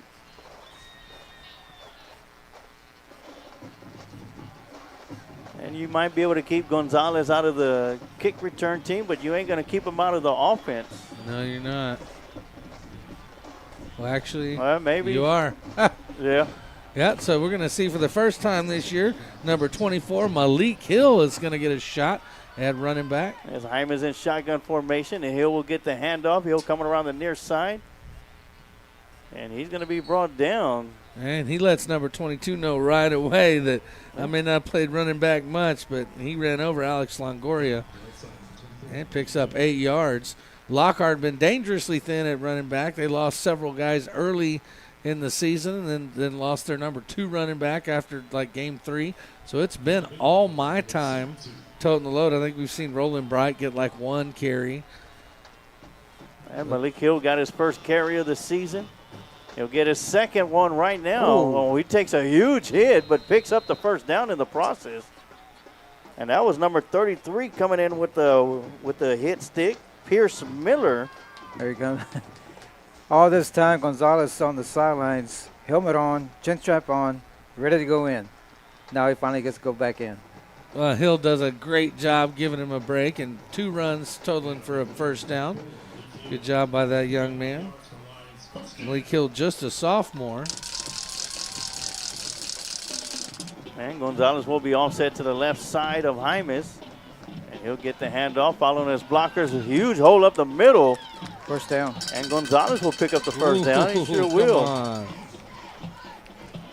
Wow, one of the Lockhart offensive linemen, big number 73. Roland. That's Roland. That's Roland, who got moved up from the JV. He got thrown down by his face mask on that play after just about pancaking a guy. They didn't throw the flag this late in the game.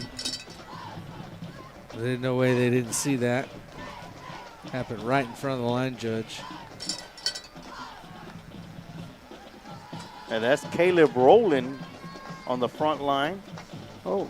One-on-one coverage with Deutsch. And that's going to be incomplete. Of course, Caleb Rowland got moved up from the junior varsity squad. He's only a sophomore. So we'll be seeing more of him in the upcoming years. He's a big man, that's for sure. And good feet for a big guy. As always, key for success as a lineman.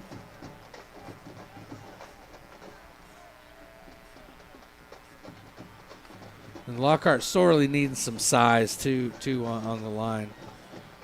And Gonzalez with the carry once again. He'll bounce it out to the outside around the far side. Ooh. And he'll be shy of the first down of a yard. That'll bring up 3rd and 1. Just short. Even when you get him around the ankle, he's going to hop 3 times and get another half yard. Yeah, a yard for each hop. And we talked about Lockhart, could definitely use the help in size on the offensive line. You can see down there in plain clothes, Mr. Ovale down there. He's the best lineman Lockhart has, and he probably goes about 225. I don't know if you'll be able to catch on the camera, but Mavis and Gonzalez having a man-to-man conversation down there as Malik Hill comes into the game, bows over a defender, and he'll get across, and he'll lose a football. I thought he was out of bounds. We'll see. And they are saying he did lose the football on first down. Yeah. As Coach Mavis sent Malik Hill into the game for Gonzalez. Gonzalez picked his hands up and came to the sideline, and him and Mavis had a nice little conversation on the sideline. Gonzalez clearly frustrated with the outcome, not what he was looking for in his last home game for his senior year.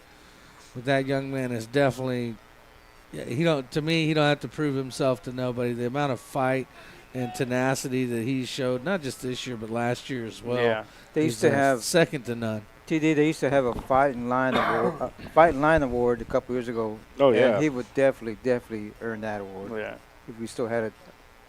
Now, one of the first things we heard about my time from the other players, 2 years ago, really when he was a sophomore, was he outworks everybody. And then we heard the same thing from Ross Alexander at the War Room.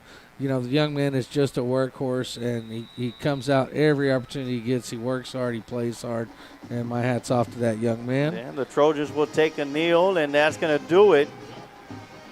And that'll take us into our Kreitz Market post-game show, where we'll have a few post-game honors, including the Good Old Boys fish and catch of the game.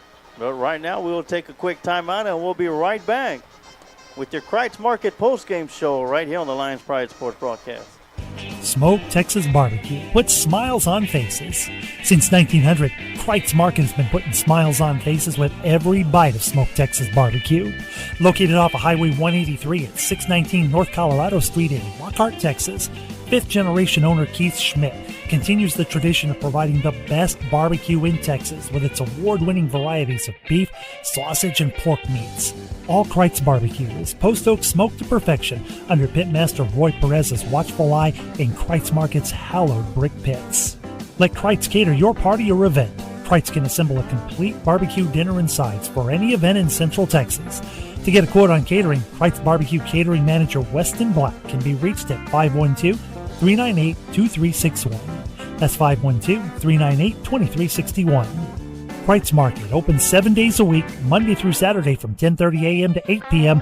and on Sundays from 10:30 a.m. to 6 p.m. You can find out more about Kreitz Market on their Facebook page or go to kreitzmarket.com. That's www.kreitzmarket.com.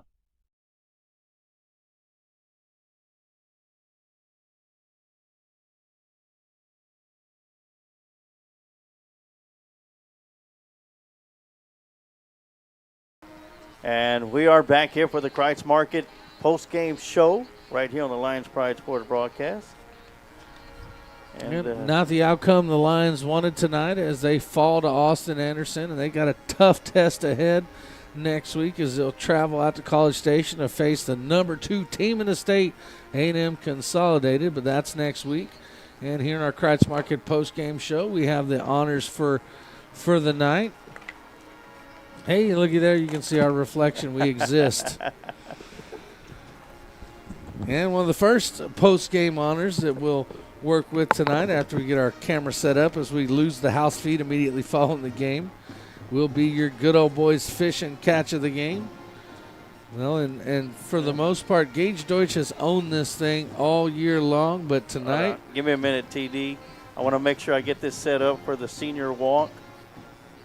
Well, tonight somebody else took that honor, and we'll have that replay for you in just a minute, as this was the final home game for all the seniors on this football team. So I'll have the senior walk across the field. And this will be your good old boys fish and catch of the game tonight. And as I said, Gage Deutsch was unseated, and tonight that is going to be Mr. Caden Roland Bright. As we see, Mavis drops back and drops a dime to Roland Bright over the middle, and he catches a passing touchdown, and he does get your good old boys fishing catch of the game. Congratulations, Mr. Bright. We'll watch it one more time. Beautiful pass by Mavis, and great job by Mr. Roland Bright to reel it in after kind of getting interfered with. Great job by that young man, and that'll take us right into our, we'll do our quantum towing defensive players of the game.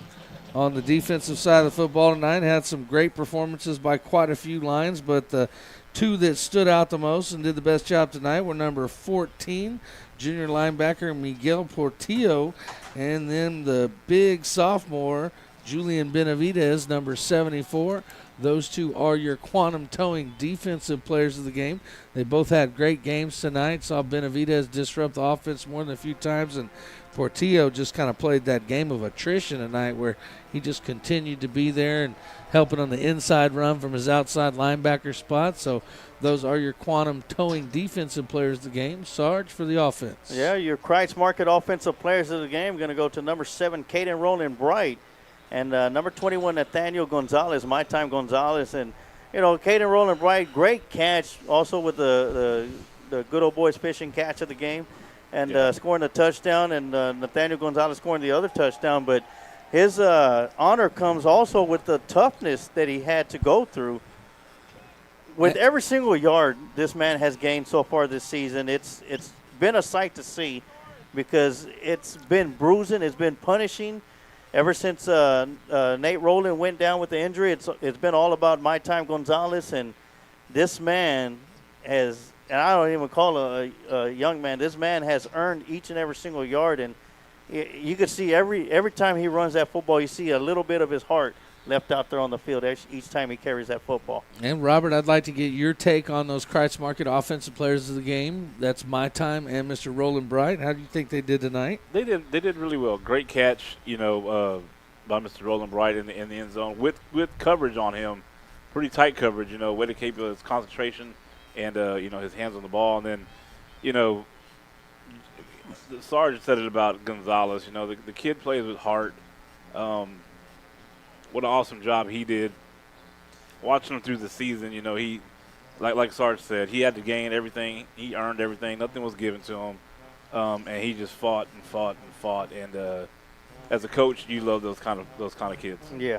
Yeah, they're invaluable. I mean, they're invaluable to your game plan, your scheme, but also the heart of your team. And then I'd also like to get your thoughts on our quantum towing defensive players of the game. That's number 14, Miguel Portillo, and the big man, the sophomore, Julian Benavidez, getting that honor for the first time this year for defensive lineman. Mr. Benavidez, man, for being a defensive tackle and at his size, he moves quick. And young. He's young, too. As a sophomore, I mean, so I'm just, you know, cause the next couple of years he has, I'm excited to see how he grows. And our outside linebacker, he did really well. And it is hard playing that position when you do got to, okay, do I stay contained or am I closing the gap? Am I closing the gap or do I got to, you know, that's a hard position to do. And he did that really well tonight on the field. Like you said, it's a hard position to play. It's a fine balance of, you know, you've got options when you're there. You've got to contain. You got to try to help with the inside run. Quarterback's dropping back to pass. You can drop to the flat to cover someone, or you can go to try to get the sack. So it's probably one of the positions in this defense where the most decisions are made, you know, within a split second. And Portillo, just to me, does a great job. Seems to make that right decision over and over again and put himself in a place to make a play. Yeah, you know what? Even though it's a young team, tonight we probably saw two of the best players in the district with the quarterback Gerchik and Ed Small at wide receiver. I mean, wow, what athletics, you know, the athletes these two are. And, you know, it shows with Gerchik going to UTSA and Small going to TCU. We saw tonight why they are going to where they're going to. Right, and on the defensive side, Webb. I mean, you see why he's their leading tackler. You know, that cat was everywhere. So, just a solid player. I mean, whether we saw him getting interception and coverage, we saw him getting in the backfield on the blitz, just a pretty well-rounded Anderson team. And honestly, after seeing them play, I'm surprised they've dropped a few this year because that is a tough-looking football team. And, you know, we've played some other really tough football teams to compare them to, and I'm quite impressed by the Anderson Trojans. Yeah, and here we go from Mr. Moody from the Lockhart Post-Register just sent me a text message. Fulmer had 29 carries for 211 yards. Gurlich with 14 of 20 for 391. That's over 70%. Yeah, Small 8 receptions for 228 yards. Gonzalez, check this out, 26 carries for 139 yards. That puts him at almost 900 yards for the season. Mavis 10 for 23 for 144. Deutsch 7 receptions for 86 yards, so right at his average. Yep. So big shout out to Mr. Moody of the Lockhart Post-Register for the halftime stats and the end of the game stats. I like to point out if they didn't call that one back from Deutsch, he would have had a 100-yard night because it was about a 16-yarder. He sure was. And, Coach, your thoughts of tonight's contest and the Lockhart Lions play? Great job. Offense, defense, unfortunately, we didn't pull it out. This is a very good football team. I think all four teams in our district are going to go a couple rounds deep in the playoffs. They're all going to win their first game. Yeah, exactly. Yeah. And big game. Good luck to Anderson next week as they play Weiss. That should be a very good ball game. Weiss is a tough team. We saw them play last night. We'll have the senior walk just about to happen here. Yeah. We'll keep it right here. And the seniors will be meeting up with the group of kindergartners from the selected elementaries in Lockhart at the 50-yard line. There they are right there. And shout out to the parents of those kindergartners who stuck it out. I saw on Facebook some people say, well, why don't they do it before the game? It's tradition. Yeah. And I think I commented, I said, my 6-month-old baby's been at every game, made it to the end. The kindergartners be okay. Yeah, and just think, if Lions Pride Sports Broadcast is still around in 12 years, we'll be watching them do the these senior kindergartens walk. will be doing their senior walk, and that's going to be a sight to see for them also. But we're going to keep it right here as I'll stick around if y'all gentlemen got to go somewhere. I want to make sure I get this covered for these seniors and these kindergartners. Well, I tell you, the racers are in their blocks and they're just waiting for the starting gun.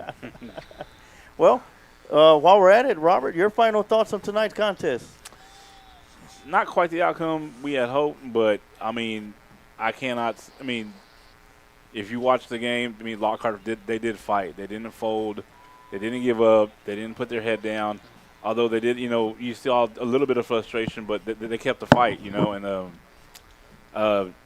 that's honorable right there. And they show you these sparks and these views at times, of the potential that the team has. And, yes. And I just think playing in this tough district with these bigger schools, as it turns into the senior run, playing this tough district with the bigger schools, depth, plays a big role in these games. And hopefully as the years move on here at Lockhart, as we see the seniors and the kindergartners meeting out there, Lockhart will up their numbers. I know participation is really up in the junior high level, and so hopefully over the next few years we'll see that filter up to the varsity level. And whereas we have a team of like 38 this year, I'm hopeful that in 2-3 years we'll see teams with numbers in the 50s, 60s. That's what Lockhart truly needs, is more kids to participate. Oh, yeah, definitely. As we see My Time making his stroll for the last time, he'll be entering the end zone, which we've seen him plenty of times before. Hey, you could tell this is an emotional moment for all the seniors out there. Well, he's going to be stopped short of the end zone at the 4-yard line, but I think he's all right with that. But, gentlemen, not the outcome like we want, as Robert Cuellar mentioned. We want to thank you for joining us in the booth. Oh, yeah. Of course, we couldn't go 3 for 3 in victories with you in the booth with us, but it was great to have you in here. Very informative, and hopefully we could have you on again pretty soon in the next year coming up. So, oh, yeah, definitely. Yeah. So as for myself, Emilio Sarge Juarez, TD Tom Dunn, Robert Cuellar, the coach Amado Galvez, and our QA, Kent Riddle, I want to thank everybody for tuning in and watching tonight's broadcast. We'll be back on the air live next Tuesday for the final JV game here at home. Before we head Thursday, before we head to Friday to A&M Consolidated on Friday night for the final game of the season. And like I always say, you can take the line out of Lockhart, but you can never take the heart out of Lockhart. Go Lions. Ride in style next week. See you there, winners.